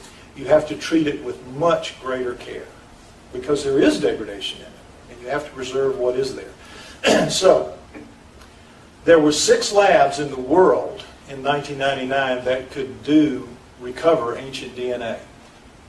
And by then, by the end of 99, I got it in February of 99. By the end of 99, it was all over the place. It had been on TV, newspapers, magazines. It was well known. And so, none of those 6 labs would touch it with a proverbial 10-foot pole for any amount of money. They just didn't want anything to do with it. You know, it would ruin their reputation to touch it. So I couldn't get the work done that we needed done. But a friend in Canada, Ted Robinson, said, well, I have a friend who is a forensic dental geneticist, and he's starting a new lab at the University of British Columbia, a new teaching lab. And maybe he would do it. Maybe he would be able to tell you if the nuclear DNA is there. So I met with him. He said, yeah, I can't do mitochondrial DNA. We don't have that kind of sophistication here. But if your nuclear DNA, if you're right about it being in the mine tunnel, it may be there, and I might be able to recover it. So we gave him several $1,000s and left the skulls with him, and he said, I'll tell you what to find out. Well, what he found out was this. He took this out, and of the human, the first attempt he made on the human, boom, no problem. Perfect recovery, easy. And he said, boy, it's not degraded, it's good. It's good DNA, and it's a human, normal human, no problem. But with the Starchild, they cut out first as they did here. Now, I mean, when I see the damage they did, they just didn't know what, I mean, they can take fingernails now, little fingernails, and do everything they need to be, it needs to be done. Took out the condyles, but got it. And then took out the Starchild's condyles, and took this stuff out, the mastoid, then cut a big hole in it, took out the tooth. They contaminated the first 2. They were not an ancient DNA lab. They were a forensic lab, and they were a teaching lab, and they were just getting started. So they had new students, and it was just... And that it is time that world governments officially acknowledge. Also, by now, they're on a campus. You saw that. They're on a campus. And they are catching real heat. What are you doing with that alien thing on your lab? Get rid of that. You know, that kind of thing, under that pressure. So on the 3rd test, the tooth, they come up with this. Now, it says the 2nd cycle, but he just made a mistake. It was the 3rd one. Result from forensic DNA test from the Bowl lab director. After the customary number of PCR cycles, 28, there was a very weak, and really weak, 200 picograms gender profile. Picograms, 1,000 picograms is usually the minimum threshold at which a reliable reading for forensic DNA can be made. A 200 picogram reading from the 2nd bone sample, it was the 3rd, taken from the child's mastoid process from the tooth. The result is XY chromosomes, which tells us 2 significant things. First, the child was male. Second, the DNA is human. Okay? Now, we have a saying down in the deep south where I am from, when you are in really bad shape. They say you are a blowed up peckerwood. And I was a blowed up peckerwood with this result. Because they were saying exactly what science and the critics and the skeptics wanted to hear, which was that the Starchild is a human male, take it home and forget about it and never bother us with it again. And this is why, off of this, is why and how Novella wrote his article that just went out and became gospel to the mainstream regarding the Starchild. But I knew it was wrong, because 200 picograms, that doesn't tell you anything. You need at least 1,000. If you're going to lie to me, why not make it a big lie? A lie that I can't challenge. So I said, look, it's 200 picograms. We've paid you a lot of money. You said you'd get us a result. Take another piece of bone and give me a fourth, take a fourth attempt. Grumble, grumble, grumble. You owe it to us. Grumble, grumble, grumble. Well, but they did it. They cut that piece of the head out. Well, lo and behold, the fourth answer came out exactly, word for word, that. Meaning, shut up and go home. Leave us alone. Now, I did go home, but I didn't shut up. Because I knew it was wrong. But nobody would listen to me. Within the community of alternative knowledge, I could not get a hearing. Because the mainstream science had blanketed everywhere with the Starchild is human. So I would call up a conference that was going on and I'd say, I'd like to come talk about the Starchild. Well, they proved that was human, didn't they? What would you want to talk about that for? We don't need to hear about that. Well, I don't think it was. I think they were wrong. They weren't wrong. They're scientists. How could they be wrong? I mean, I heard that. Again, well, they're scientists. How could they be wrong? You're just a schmuck. You don't know anything. So anyway, 3.5 years, I pushed the ball up the hill with no help, and I went $50,000 in debt and was on the verge of bankruptcy. And my girlfriend said, if you do not quit this, you are nuts. This has become an obsession. You have to quit. If you don't quit, I'm leaving. Okay. So I sent the word out to my mailing list. Okay, I've done all I can do. I called Ray and Melanie. I said, I've done all I can do. I'm going to go back to my other life, writing, talking about human origins, writing, stuff like that. So when that letter went out, about a week later, a woman from England contacted me, named Belinda McKenzie, and she said, I've recently come into some money. My father died. I've got some money. I've followed your career. I think you may be onto something. What would you need to get another test, a correct test, an ancient DNA test? What would you need? I had no idea. I hadn't even looked at it in a couple of years. So I went out and I found out that there were 24 labs in the world now. 4 years later, instead of 6, 24, they could do ancient DNA. It was a proliferating field. And I found some guys willing to do it. And not just guys, good guys. Rip and Molly and Jason Eshelman at a company called Trace Genetics in July of 2003. And these guys were good. They had an absolutely functioning ancient DNA lab, and they were so good that they had worked on the Kennewick Man. If you've ever heard of the Kennewick Man, the famous skeleton, as heads are nodding, it was a skeleton found in Washington State in America that looked like Captain Picard when they did the clay model of it, which was not what the Indians wanted to hear. That white people had been there way before them, so they got the Clinton administration to just bulldoze it over. And they would, and that skull and skeleton went into the courts for years until the scientists won the ability to examine it. Anyway, so they had worked on that. So these were good guys, and they said, yeah, we'll get you an answer. Don't worry. You pay us the money, we'll get you an answer, and we'll do it right. Because I told them what happened. And I said, look, now I'm telling you, I turned those skulls over in Canada, and they came back all butchered and screwed up, and everything went wrong. I'm going to be breathing down your neck the whole way this time. They said, no problem. Bring them, and we'll cut them together, and we'll do whatever you want to do together. And I only had to be around them for a little while to see. They were just totally A+ guys, and I just didn't worry about it. But I was there for the cutting of the bone. I was there for the cutting of the bone. And Jason did it, and I want to show you how it went. We're at a table, something like this, in a room, something smaller than this. But anyway, he's got his Dremel blade, got his goggles on, got his lab coat thing on. Fires up the Dremel blade. It's a little circular thing like this with what looks like a flashlight. Puts it down and just goes. 4 cuts. Cuts out about an inch. Drops down through out the neck hole, and there it is. Cuts that inch into 1/4 inch pieces. 2, make 4 of them, and that's done. Now it's time to do the Starchild. Now we got a little bit of smell in the room, a little bit of stink. You know that smell you get when you drill your teeth? That's the collagen in the bone burning from the Dremel blade, but it's not horrible. So he goes to the Starchild to hit, to make the cut there, and he goes, and he puts it down, whoop, whoop, and it hits, and there's kind of this funny sound, and it kind of bounces up. And he looks at Ripon, what was that? Ripon, I don't know. He looks at me, I don't know. So he says, okay. So he goes, and he kind of hunkers over it, and he goes, and boy, there's this weird sound, and the blade slows down. You can hear it slowing down, and the stuff just flies out, and the stink is unreal.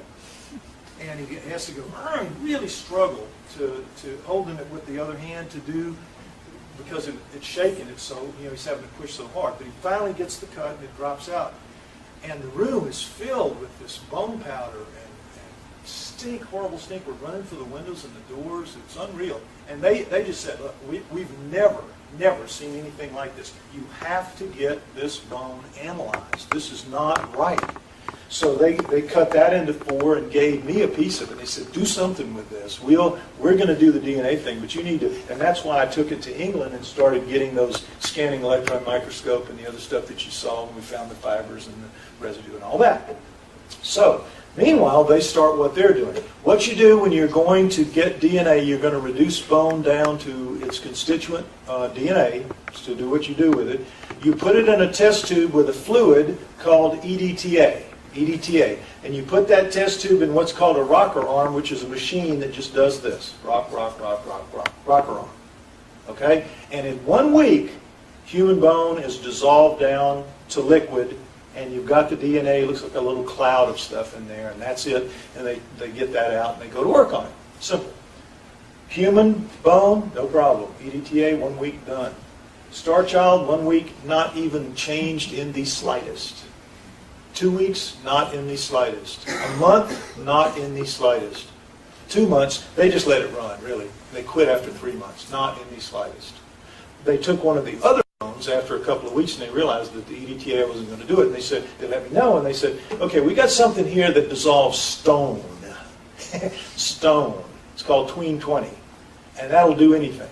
And we're going to put it in that. And they did, and Tween 20 dissolved it overnight, and gave them the DNA they needed to go to work on it. So, I mean, right away we can see this is not human stuff. Just clearly, in every way we look, this is not human bone. All right, so what they're looking for first is the mitochondrial DNA. Remember, from mom. It's the easier of the two to recover, and it's the simplest of the two to recover. 16,000 base pairs versus 3 billion base pairs. How are we doing? Okay, break soon, and then we'll finish up. Okay, all right. We'll end after this because it's a good, exciting point to end. So we got the adult female's mitochondrial DNA, and this is Jason's DNA, and this is the primer dimer, and you see these 4 right here. First attempt, bright and clear in the gel sheets. She is from haplogroup A. That means she is a typical Mesoamerican, common Mesoamerican type haplogroup A.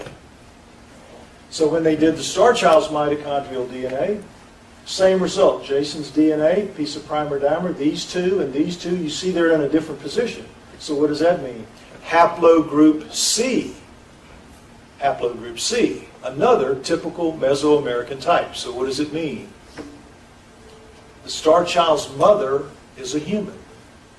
The Starchild's mother is a human, typical haplogroup C, and there's no doubt about it. So, what does it also mean? This is not the Starchild's mother, and up until then we believed that it was. Because that scene that the girl found with the body in the grave and the hand over the arm, that meant that that female buried that dead body, laid down, but left the hand out, laid down beside it, wrapped the hand around her arm, and killed herself. She committed suicide. She died with it. So we believed that it had to be a mother, one of these mothers that had had one of these babies, and that's the star being legends of the Mesoamericans say that aliens would come down, make a woman in a village pregnant, usually a woman without a child, and she would have the child to term, and the village would have to raise it up to the age of 5 or 6 or 7 or 8, and they would come get it. So we just assumed that it was one of the star being legends at work, and this proved us wrong in 2003. It was a big shock for us. But also, he said, it looks like your Starchild is going to be a human because it's got a human mother. So now we're really hanging on tether hooks, and it's a good time to take a break so you can be hanging on tether hooks, and you'll come back to see how it turns out. 20 minutes.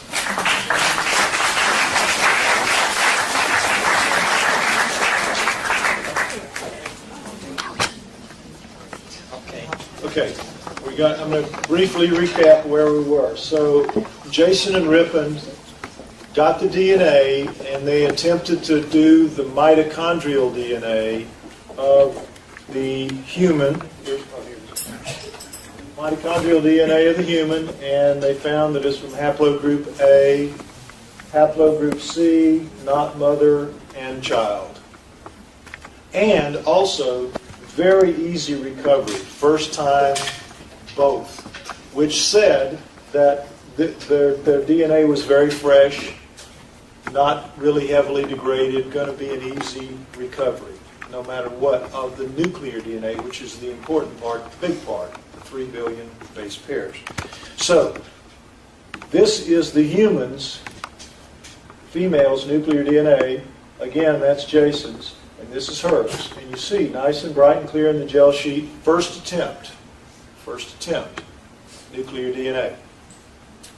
So they called me and they said, yeah, she's perfectly normal, not a problem, and now we're going after the Starchilds, and you need to brace yourself because it's probably going to be human because we know now that it has a human mother. So I said, okay. I didn't care. I just wanted the torture over with. You know, you have to understand, I was not a UFO alien person. I was a human origins and hominoids, Bigfoot and all of that person with everything you know is wrong. That was my passion.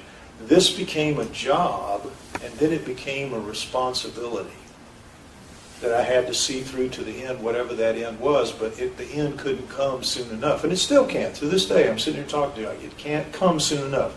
I want this all over with so I can go back to that other life and be that person, because that's who I really am. I'm not the Starchild guy, although that's all anybody knows me as, hardly. So, this was it, and so I said, okay, I don't care, just do it. Just give me the answer. It's an answer I can believe in. And so they tried once, twice, 3, 6 times and got nothing but primer dimer. No recovery of the Starchild's nuclear DNA with a human mother. Now what does that tell you? What that tells you? And that it is time that world governments officially acknowledge. Because if Dad was human, we would have gotten a recovery as easy and as clear as that. This person had a human mother and a human father. This person had a human mother, but not a human father. Okay? That's in 2003. We know that Dad is not entirely human, because if he was, we would have had a recovery. But the problem was this. We didn't know and couldn't say how far away from human Dad was. So all science said was, it's just a whisker away. It's just a razor blade away. It's not couldn't be anything significant. It's just a variation.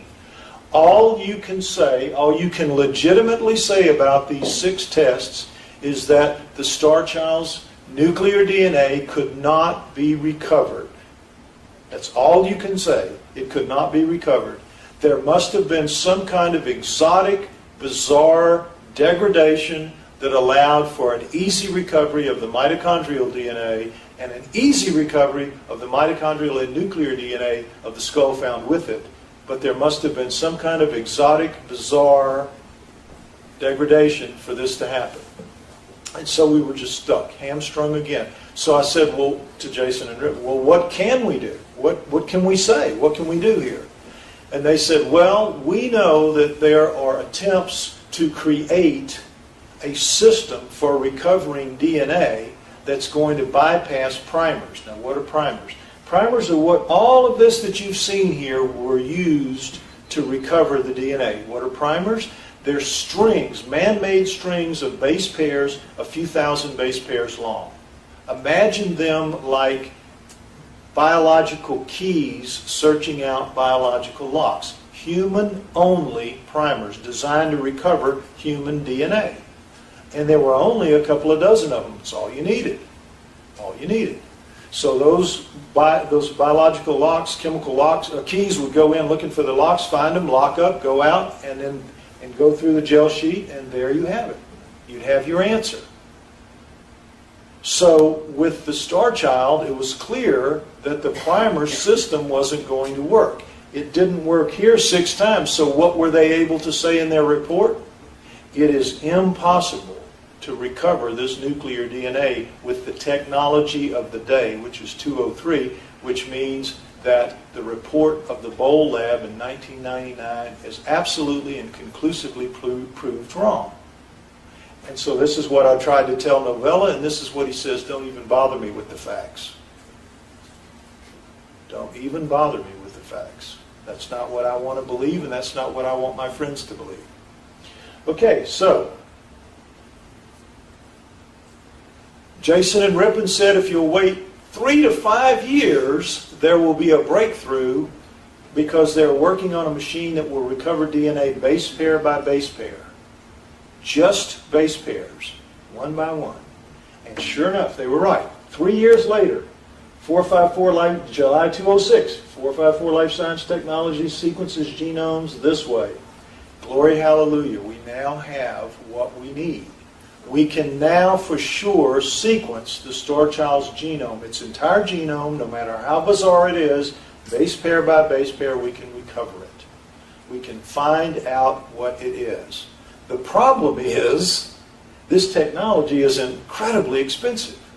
They started applying it immediately to the Neanderthal.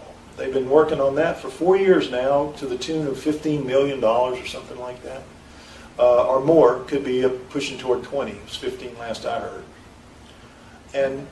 But other people use it to sequence the genomes of other things now. They are sequencing genomes like crazy. They build these machines as fast as they can make them, sell them for $500,000 each, and can't make them fast enough for labs that want them because they can sequence anything, any creature out there can be sequenced. Bacteria,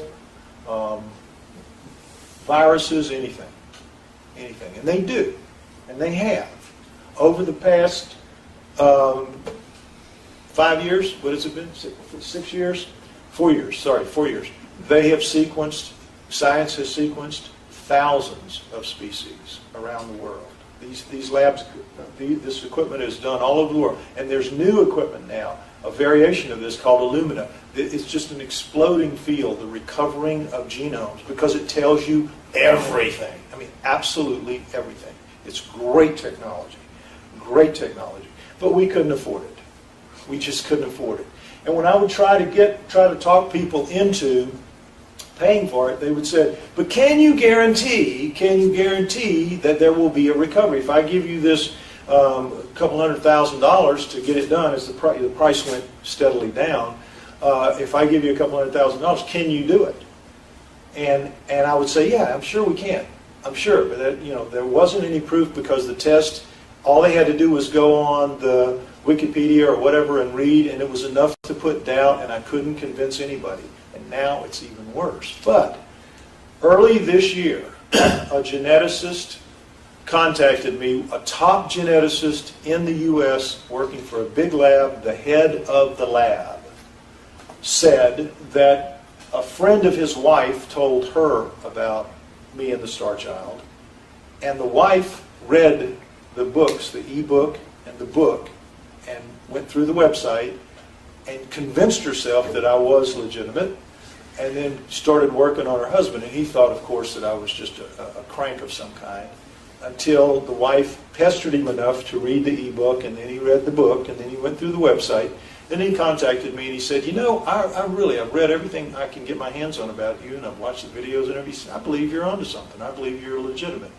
And I can tell you that if you will send me a sample of your bone, I can tell you whether or not that nuclear DNA is there, because now there is a technique, a refined technique of shotgunning. Shotgunning has been around for a while, but he says, I can recover pieces of your nuclear DNA, if it's there, down to 200, 300, 400, 500 base pairs long. Doesn't need to be thousands anymore. It can be just a few hundred, and if they're there, I can get them. He said, are you willing to do that? I said, absolutely. Every time anyone has ever made me an offer to push those chips out to the middle of the table, I do it because I want it over. I want this monkey off my back. And so I just, got that sample to him just as quick as I could. And he said, I'll let you know when I have something. A few weeks later, he contacts me and he says, well, okay, here's where it is. Sure enough, we can sequence it. And here it is. This is just one of several of these, but you see these 8 connections here. That's the start. You saw that sheet earlier. This is the experimenter, and this is the primer dimer hanging off here. But there it is. Just there it is. It's real. The Starchild's nuclear DNA is there, and it is recoverable. But he said, when I sent it to the NIH, now that you need to know what the NIH is in the States, the National Institute of Health is our big organization that hands out billions of dollars to scientists who ask for grants to get the money to do what they want to do. It's what I can't do. There's no way I can put in for a grant and get any money to do anything. Get that. Get out of our sight. We don't want to even think about you, much less give you money. But they can, and they do, to sequence anything they want. But because it's government money, they are obligated to send the results to the National Institutes of Health, which gives them the money. So every genome that's been sequenced in the last 4 or 5 years by these machines that you saw is recorded in the NIH database. They have over 140, and they're adding new ones all the time, species types, like a dog, like a cat, like a cow. And then they have thousands of species within those species types. Different kinds of dogs, different kinds of cows, different kind of bacteria, different kind of viruses. They have trillions, try to keep this number in mind, trillions of coherent base pair sequences logged into the NIH database. So that when a geneticist gets a new sequence, all he does is log it into the NIH, and the NIH tells him where it fits on the genome, on the chromosomes within the genome of something that's already been sequenced. It's real easy, and it's real quick, and it's very efficient. So he sent the samples, a few dozen of the Starchild shotgun recoveries, to the NIH, and sure enough, came back. Some of them were indeed human. Some of the Starchild's, this is a 265 base pair string. Homo sapiens, if you can't read, it's chromosome 1, genomic contiguous, just saying where it is. This one happens to be on chromosome 1 of humans. But this is representative of dozens. I could put dozens up here, but it would just get boring. Okay? But some of them, to their great surprise, a DNA segment 342 base pairs long, that's pretty good size, proves some nuclear DNA is not human. No significant similarity found. See it? For reasons why I click here, and I'll explain. No significant similarity found. This means some of the Starchild's nuclear DNA cannot be found in the NIH database that contains trillions of base pair segments from thousands of species on Earth. Draw your own conclusions. Is that alien or is that not alien? What would you call that? I think it's alien. For reasons why I click here, this refers to a list of possible errors in the submission process. Our geneticist obtained the same results with multiple samples, so he has no doubt that he did them correctly. You do it enough and you get the same answer. You know you're doing it right. So, glory hallelujah. Now, that's kind of hard to read, and this is a different thing. I just asked, is there a different form we can get so it's easier to see, and we got this back. This one is 232 letters, but it's still the same thing. No significant similarity found. This is it, folks. This is history as big as history can be made. This is landing men on the moon. This is proving aliens exist. This is proving an alien was real 900 years ago. and lived and died and was buried on this earth.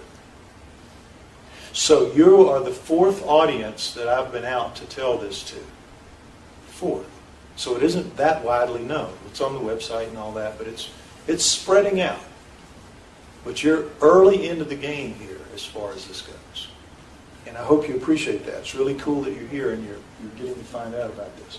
Now, this is something else that he did. He's done this more recently. I said, well, can you do anything else besides that? So he did a spectrophotometer reading for human DNA and Starchild DNA. Now, it's just light passing through. You don't need to know what it is. This is the result. This is absolutely purified human DNA. This is what it's supposed to look like, or something close to that, right? And you can see the Starchild does look close to that. But it's like, well, I want to be human so bad, but I just can't quite make it, you know. But I'm human enough. You can kind of see it, just kind of, I'm not there. You know? But it's there. It is there. It is there. You know it's there. But when he did it, ran it through electrophoresis analysis, the gel sheet, a different kind of gel sheet analysis, specifically for human. This is what a perfect human looks like. Front edge, rear edge, and all this in between. So the Starchild should look something like this, and this is what it looked like. Nothing.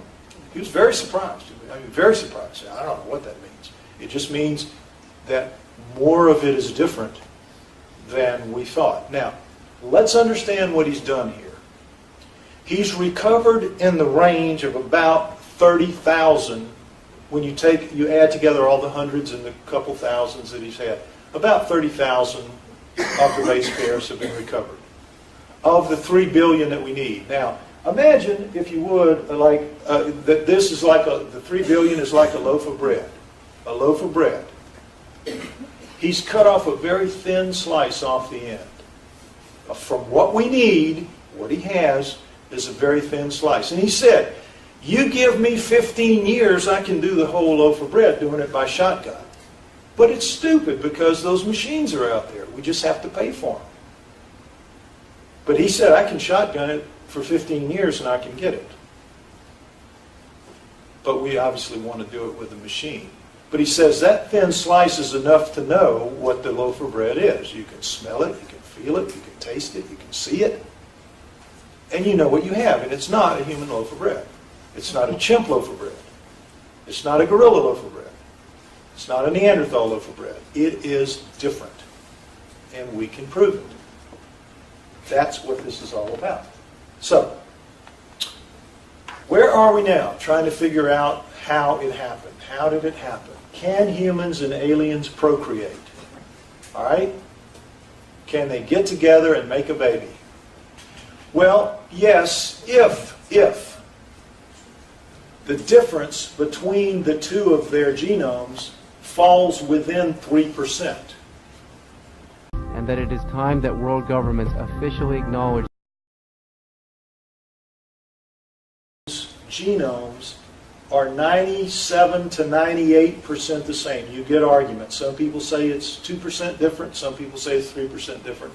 I go with 3%. Let's just say 97% the same genome chimps have and we have. 3% difference. There is no way that a chimp and a human can make an offspring. So that we know that if this is happening, that has to fall within that 3%. We have always assumed that the Starchild, when its genome was recovered, we had hoped that it would fall closer to 3% than to the 99.9% that all of us are. We're all 99.9% the same. You get some arguments and people are trying to say, well, maybe it's 99.8, 99.7, but you hear most consistently 99.9. We're almost clones. We're so alike. That little bit makes all the difference in all of us, right? But if you look at 3% makes us the difference between us and chimps, that sort of makes sense, doesn't it? Because there's a lot of difference between us and chimps. And gorillas are 95%. 5% difference. 95% the same. Rats are 70% the same. And a lot of animals are the same. It's all blended in together. The same material is used over and over again in various species. Lots of different species. So for this, it's got to fall within 3%. We're hoping it's falling closer to the chimp because if it falls real close to the humans, what are the scientists going to say? It's just a variation. It's just a freak. But if it's over near a chimp, it's pretty hard to make that argument, right?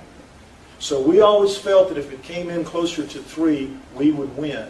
If it came in closer to 99.9, they would win. All right? So I say to him, given what you have, where do you think the difference is going to be if we're talking procreation? He says, oh no, we're not talking procreation. The difference is going to be between 10 and 50%. Between 10 and 50%. Now that's a big margin because he only has a little bit. But he says if you just extrapolate it out, that's where it's going to fall. Probably in the range 15, 20, 25. So very different that it's not even a question that it's an alien. In fact, it may be all alien except for the mother. Now I know what that sounds like. We're just speculating now. I know. She's saying, what? I was the same way. What? But this is where it is. This is going to blow you away, but this is where we are right now. Subject to change. Subject to the loaf of bread. But this is what we're looking at with the small part that we have, the slice that we have right now. Human and chimp genomes. Just so that you know the difference. This is a little sidetrack, but it's very interesting.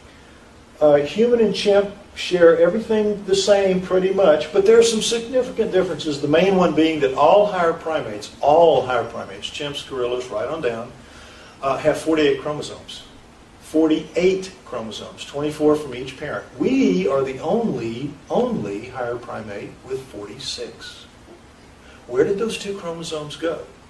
And that's a lot of DNA. And if those 2 chromosomes went, how do we still share 97% of the same genome and 95% of the same genome with gorillas? How do we do that? Well, the truth of it is, the 2 chromosomes that we're missing are not missing. They have been altered. You'll notice that the 2nd and 3rd primate chromosome in a human has been fused. Somebody has neatly clipped off the telomeres and fused it back together, those 2 ends together, such that they continue to function. Now, genes are sensitive things. You have to know just what you're doing to make it work right. And to do that is really an amazing thing. And guess what? Nature can do anything. Nature can do anything. That's what they tell you. I'm telling you. You confront them with this, they say nature did it. Nature can do anything. We can show you other examples of that, and sure, nature can do that. It's only done in domesticated plants and animals where you see weird things happen in the genomes because they were genetically engineered. That's the truth of it. With humans, guess what? Some of these other, 9 of these other chromosomes, segments have been taken out, taken out, flipped in on end, and put back in, and glued back. Boy, I really put a lot. And glued and put back in. Taken out, flipped over, and put back in. 9 other ones. And on top of that, if everything evolved the way they say it did, we should have everything somewhere behind us, right? Of our 25 or 30,000 genes, we have 232 genes not found in any other species anywhere else on the planet. Where did they come from? You know what scientists say? Well, we must have been infected by some exotic bacteria that left their traces and then went away. Occam's razor.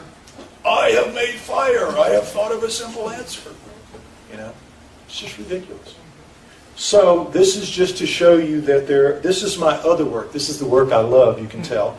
The human origins, hominoid, stuff like that. This is what I really like. But I won't hit you with any more of that because if you don't know about this, it's got to be a hammer shot for you. I know that. Okay, so we're talking about if we can't have a sexual offspring, it has to be in vitro. The Starchild then turns out to probably be in vitro. If it's that big a difference, it couldn't be anything else. And we're doing that now, and it's test tube babies. You know how it works. It isn't that hard, so it wouldn't be for a higher race of beings to do it 900 years ago, or 9,000 years ago for that matter, or 200,000 years ago when we were created. All right, so I said, well, okay, how would it happen? How could it possibly happen that you have something that's so heavily alien, and you can look, there's nothing hardly left of the human in the skull, it's dominantly alien, but how can you get something so heavily alien coming out of a human mother? And so he said, well, maybe it's a three-parent birth. I said, what? Three-parent birth? What's that? Well, it sends me the slide.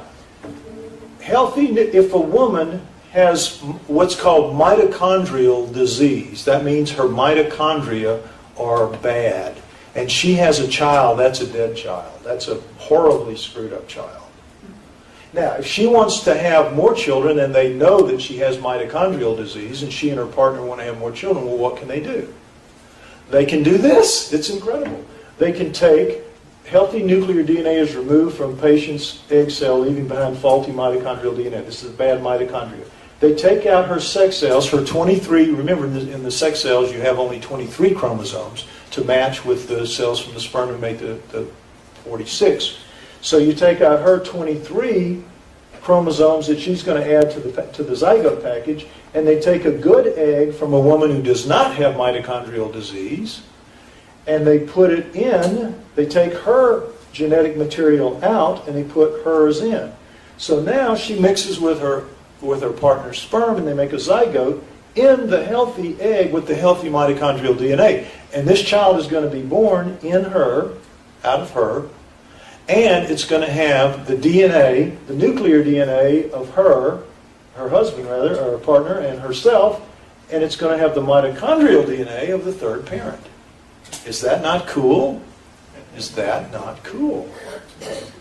Yeah, I know. She's sitting there going, what? Yeah, it's goggle-eyed, isn't it? Yeah, I know. It's really, really cool. Now, with that in mind, how would an alien have been done like that? Well, what he said was you could have an alien couple. Why they would do this, and I'm not buying this entirely because it doesn't make sense to me, but why they would do it. But you could have an alien couple, make a zygote in vitro, take out the sex cells of a human, put it in, gestate it, and produce the Starchild out of a human mother. Now, it just makes no sense to me. Why would they do that? Why would they do that? Now, if they're like us, if they're a lot like us, which, you know, the Greys, I don't know how much they're like us, but genetically, if everything's made out of those 4 nucleotides, they're probably a lot like us. And so that would explain the 10 to 50%. It begins to make sense, even though it's just still incredible. I'm having a hard time wrapping my mind around it, and I know all of you are too. But nonetheless, this is where things are leaning right now. So, we're down to this, folks. We're down to just simply needing the money. Show me the money. Remember the movie, Show Me the Money. And this is what it comes down to, and this is what I'm out on the road talking to you people, talking to people about it. This is what we need. This is what we need to do. We need to recover the loaf of bread. We need to recover the genome. We need, at the same time, we're planning to make 2 documentary films because there's 2 parts to the process. There's recovery of the loaf, which takes 3 to 4 months, and there is reading all of the ingredients in the loaf, which is another 8 to 12 months. So we're going to make 1 documentary film based on the recovery, which is going to tell us that difference within a range of about 5 points, 10 to 15%, or within a 5-point margin of error, a ballpark estimate. And then the final part, the 8 to 12, is going to narrow it down to about a 1% margin of error.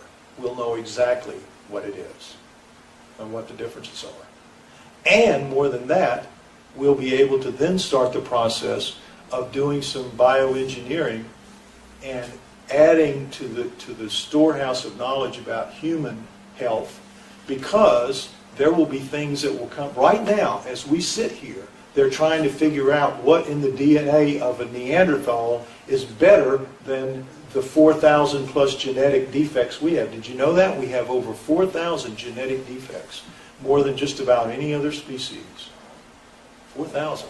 And the Neanderthal is going to have spots in it where it is perfect, where we are bad, where we're wrong. And there may be a way to fix us using that. Well, the Starchild is going to be even better than that. And it can start right away with collagen, because we know a lot about collagen. And its collagen is so much denser and so much better than ours. What if we could find a way to just improve the bone solidity, the bone strength of 10 to 10% or 20% of everybody? No more osteoporosis. A wonderful thing. That's like within 5 years, maybe 10 at the most. And who knows what other else kind of things can come from this. So we're not just making history, we're going to improve the lot of every human being on Earth. If we can keep this stuff out of the hands of Monsanto and the big companies, that are going to be after it. And that's part of the challenge as well. To find somebody who will invest the money that we need, who has the same sort of attitude that we have about it. Not in it to make every buck possible, but in it to do the most good possible. That's my attitude, and that's the attitude I want to bring to the deal. But I'm telling you all, this investment is a very sound investment for whoever does it. It's a few $1,000,000. It isn't bad, really. It isn't bad for 2 documentary films. They will make 5 to 30 or more times their money back. And I've got, for anybody that knows anybody that they think might be interested in this, I can get you the documents that show what the deal is and what the percentages are and what the rate of investment is. This is Switzerland, and this is where money talks, BS walks, and small change rides the bus. So I know you guys must know some people who can do this.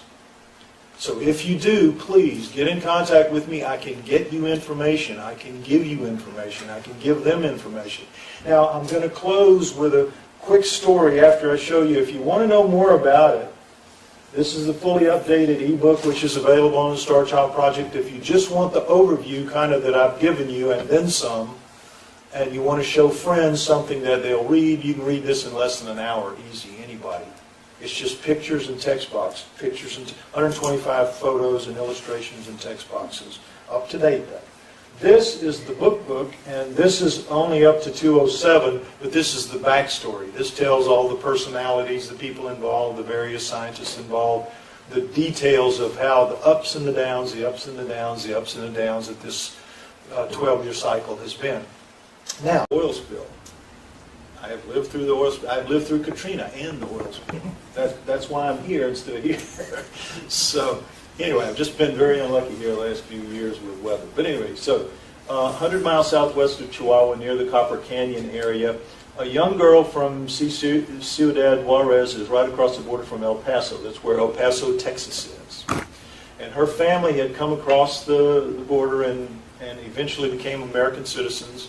And she was by that time about 13, 14, 15 years old. And the family was going back to the village for the first time since, because there would be no problem moving across the border and all that with her and her siblings. So when they got there, the kids were all told, do not go into the mine tunnels and caves in this area because it's high desert. If you know northern Arizona, Grand Canyon, if you've never been there, you've seen pictures of it. It's dry scrubland. So naturally you tell a teenager what not to do, and she started scheming immediately to do it. So she got a large basket and told them she was going to go out picking berries or looking for fruit and things, and she just hauled it as far as she could get away from the village to do some exploring on her own, and she found a mine tunnel. And she went in and she found far enough into where she could still see clearly what was going on, about 50 feet in. She saw a human skeleton lying on its back on the floor of the mine tunnel. Now, a cave, we all know the difference. A cave is all big and squirrely. A mine tunnel is, anybody can see the difference. So she saw that. She saw it laying on the ground. She got a little closer and she saw that there was a mound of dirt beside the one lying on its back. And so she thought that looked like a grave, and she got a little closer and she said she noticed a misshapen hand. A misshapen hand extending out of the dirt of what looked like a grave. And sure enough, clearly something was in there.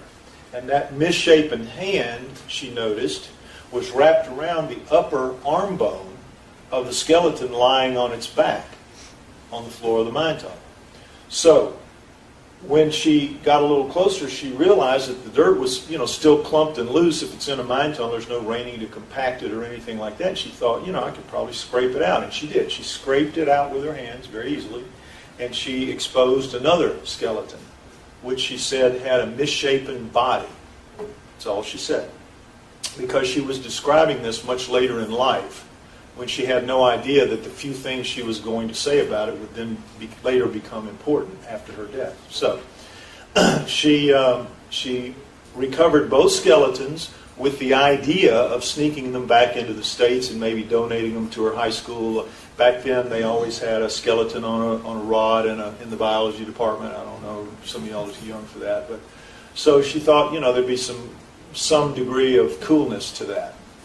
So she gathered all of the bones into the basket, but without a plan for how to do this, how to sneak them in. So rather than just waltz into the village with them, she found a ravine with a tree overhanging it, the roots had been washed away and opened up, so it made like a shelf, nice perfect shelf with some roots. She tucked all the bones up under there. Brilliant idea, not wonderful hiding place. Except that night, torrential rain came, and for the next 2 days it rained really hard. When she could get there a day or so after that, they were all washed away. The water had risen as it does. That's what makes those ravines. That's what washed the land from underneath the roots of the tree, and they were gone. So she walked downstream, and she found in a bush the two skulls, and one of the misshapen one had its lower face knocked off except for a piece of maxilla that was detached but there, and it lost its cheekbones in front of its face, as you see, and the human had lost one of its cheekbones in the tumble to get to that point. So she was happy to have the skulls. So she took them back to El Paso. Easy to sneak two skulls in. So they became souvenirs to her. She had assumed it was just a deformed human head. But they were her souvenirs, and they were cool, and she liked them. And she shellacked them, put them in a cardboard box, kept them her whole life. Early 90s, she's dying. She decides, like you would with a pet, she wants to find a home for them. Her husband doesn't like them. So she asks friends, and through a series of friends, they end up with Ray and Melanie Young, who I heard their name anyway, so I know he mentioned those. A couple in El Paso, Texas. Now, the reason they offered them to Melanie was because she had been a neonatal nurse for like 15 years, so she was very familiar with human deformity. And as she looked at that one and held it, she said to her husband, this is not human deformity as I understand it. The bone is too light, all of the features are different, and you'll hear why and all that. And she said, and look, it's got that crease in the top of the head, it's got those big bulging parietals. They were both members of MUFON in El Paso. That's the Mutual UFO Network. They both knew about aliens.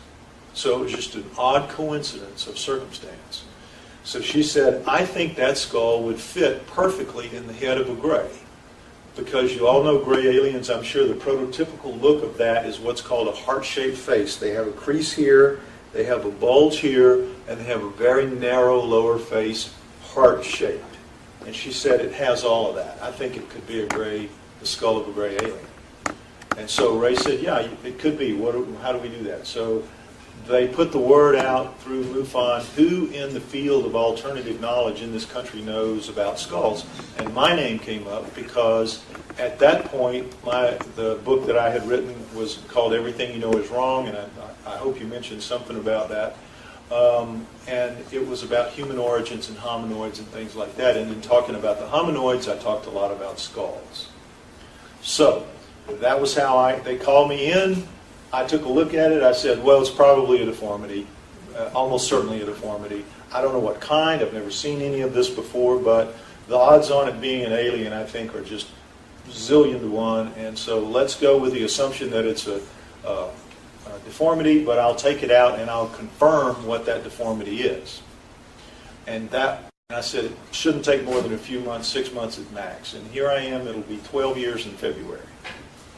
So I was completely wrong about that time estimate.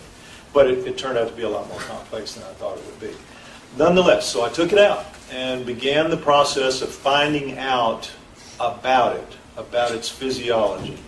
And that was a long, complicated, convoluted process. Well, let's start with looking at the front view. Now, these are the real ones. These are copies. These are stereolithographic copies, what you see up here and what you will hold.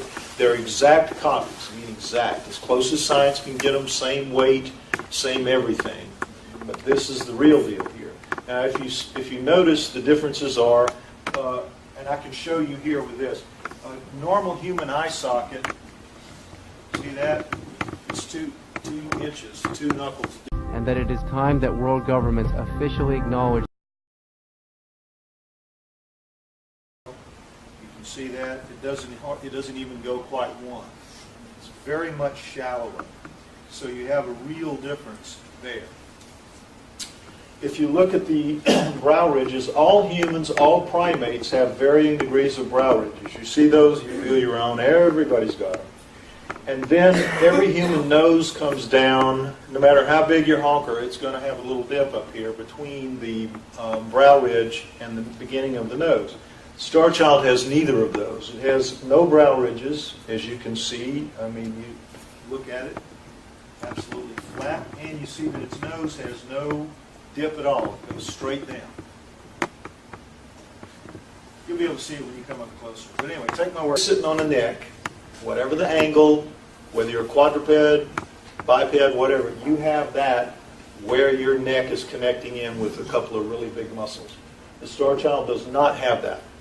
And not only does it not have that, it has a dent. You can see it very clearly and you can feel it. It's got an actual dent instead of the bump that it should have. A very significant difference. And as you see, it's missing, that's where it is, right there. Now this is the occipital bone of a human, normal human, and this is its inion, this is the bump that you ought to have, and these are the fossa with the big muscle attachment points you see right there.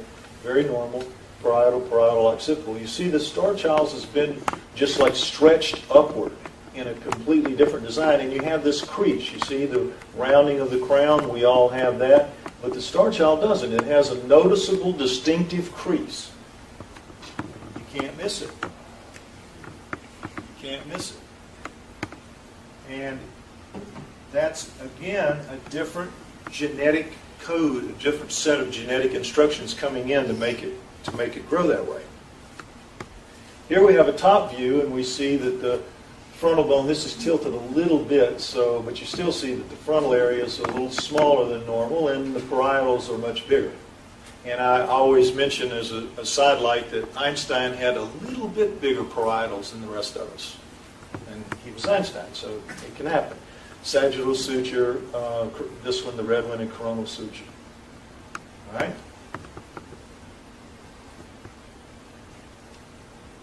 This is the underside view, as you see, and we see the missing zygomatic arch, cheekbone. And what happens here is your chewing muscles come up through your cheekbones, and they fan out against the side of your head to connect your jaw, and so you can chew and do all the things that you do. When you die and you become a skeleton, that's why both of the lower jaws are gone. It falls loose. It's not really attached to the skull. The lower jaw is not. All right, so you see that the Starchild is missing both of its zygomatic arches, and they go from these stobs here to there. Boom, boom.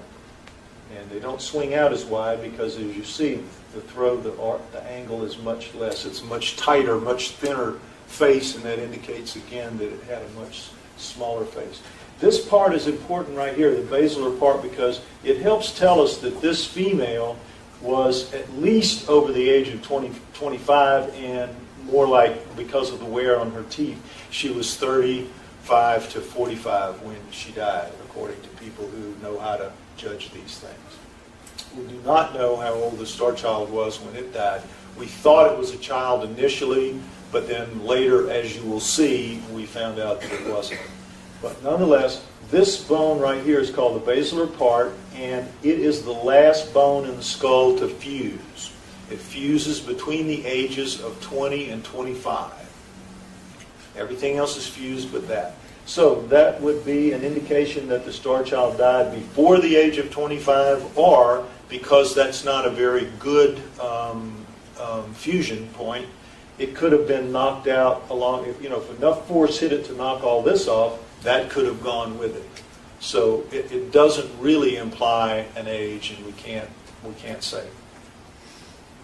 This is the neck this is where a normal human neck rests, through this area right here. And we see the difference in the Starchild. It's very much compressed and ovalized to about half the size of a normal human neck. A very different neck and in a very different position, as we'll see later. This is where the connection points are, the fossa for the Starchild, because it's not up here at the Indian. The muscles connecting the neck should go up through here, as they do with the human, as you see. All this area, and you see the Starchild is that much smaller for it. A complete difference there. There are no sinuses under here, as you will see in another slide. So we're already into some really significant differences. Now this is the size of it. It's a little smaller. As you see, it's a little smaller than a normal human head. All of us in here, we would have, it's about the size of maybe his head, approximately. I put Jaden Smith up here, 12-year-old actor in The Karate Kid, Will Smith's son. That's about the size. A 5-foot adult, or about average 12-year-old. Now, this is the copy with the jaw that I showed you. And you can see that if it had eyeballs like we have, they would be bulging out like frog eyes. So it would have had a problem growing up in any kind of an atmosphere where there are other children with eyes like that. And we assume it had eyes because they're absolutely perfect in their design. And if you put your fingers in, you can feel ridges and dips exactly the same in both of them. So it's not a deformity. Its genes told it to grow in all of these different ways, and that's important. The fact that its genes told it to grow different in 25 major areas, which we'll see. It make sure that it's not, we think, entirely human. Now, here's another comparison. You see this line across where the nose bones connect into the brow, and you've got that piece right there. So we line those two up. Excuse me, and this is what we get, and we can see the differences already. They're very dramatic. This goes from back here at the back end of the depth of the 2-inch cone that makes up the human eye socket. It's shoved down and inward toward the nose. So if the eyes are centered like ours, they're going to be here, and it's going to have a real big upper lid. If they have eyes, and if it's got eyes like ours, of course, they'll be sitting out, so the lids will have to come over. Be a pretty long throw to do that. We think it had eyes. It's got all the little points of attachment for muscles, but they couldn't really be like our eyes. But we don't know what eyes they had. There was a time when we thought, well, maybe it has kind of like bug eyes or something, where they take in a full 180 field of vision without moving. And the idea of the big black alien eyes, well, maybe that's what it is. Maybe they're all iris and they just see it all without moving. Possibility, but not sure about that. Okay, this is a profile view, and we begin to see some of the differences. Now, these are just the parts of a normal frontal bone, the parietals, the sphenoid, the temporal, and then the sutures, coronal sutures, like that. And we see that in the Starchild, and we see that the human found with it, which we know was an adult female. She had a concussion at some point that healed up right there. That's what that is. But we see, again, the brow ridge and the dip, and we see the lack of brow ridge and the no dip. So very different design there. The pieces, the parts are here, but they're in a different configuration.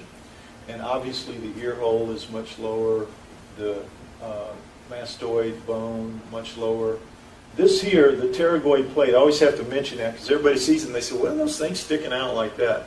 The pterygoid plate is just a bracing bone. You see how it braces up against this? If you take a real hard shot in the grill, boom!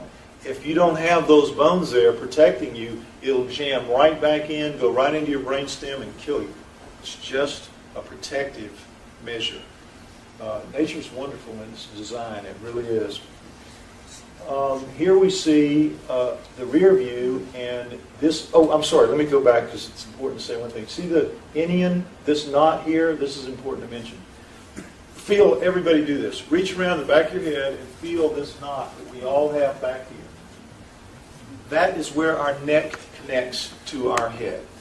All primates have that. If you've got a head... Now, before we get into it and get started, I want to share some information with you because it's important, and you'll see by the end of this presentation.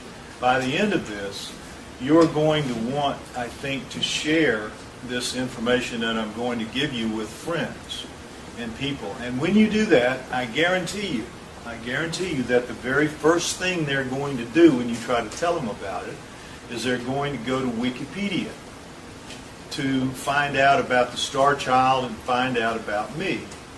Now, I call it Wackipedia, not Wikipedia, because it's just wacky. Anything to do with alternative knowledge, anything at all, you cannot trust, because Wikipedia is not dedicated to finding the truth. You think they are. They're not. They are dedicated to supporting the mainstream science view of everything. So that anything at all that veers from that, as all alternative knowledge does, gets hammered. And they do not let the truth go in. They give those articles over to administrators within their system.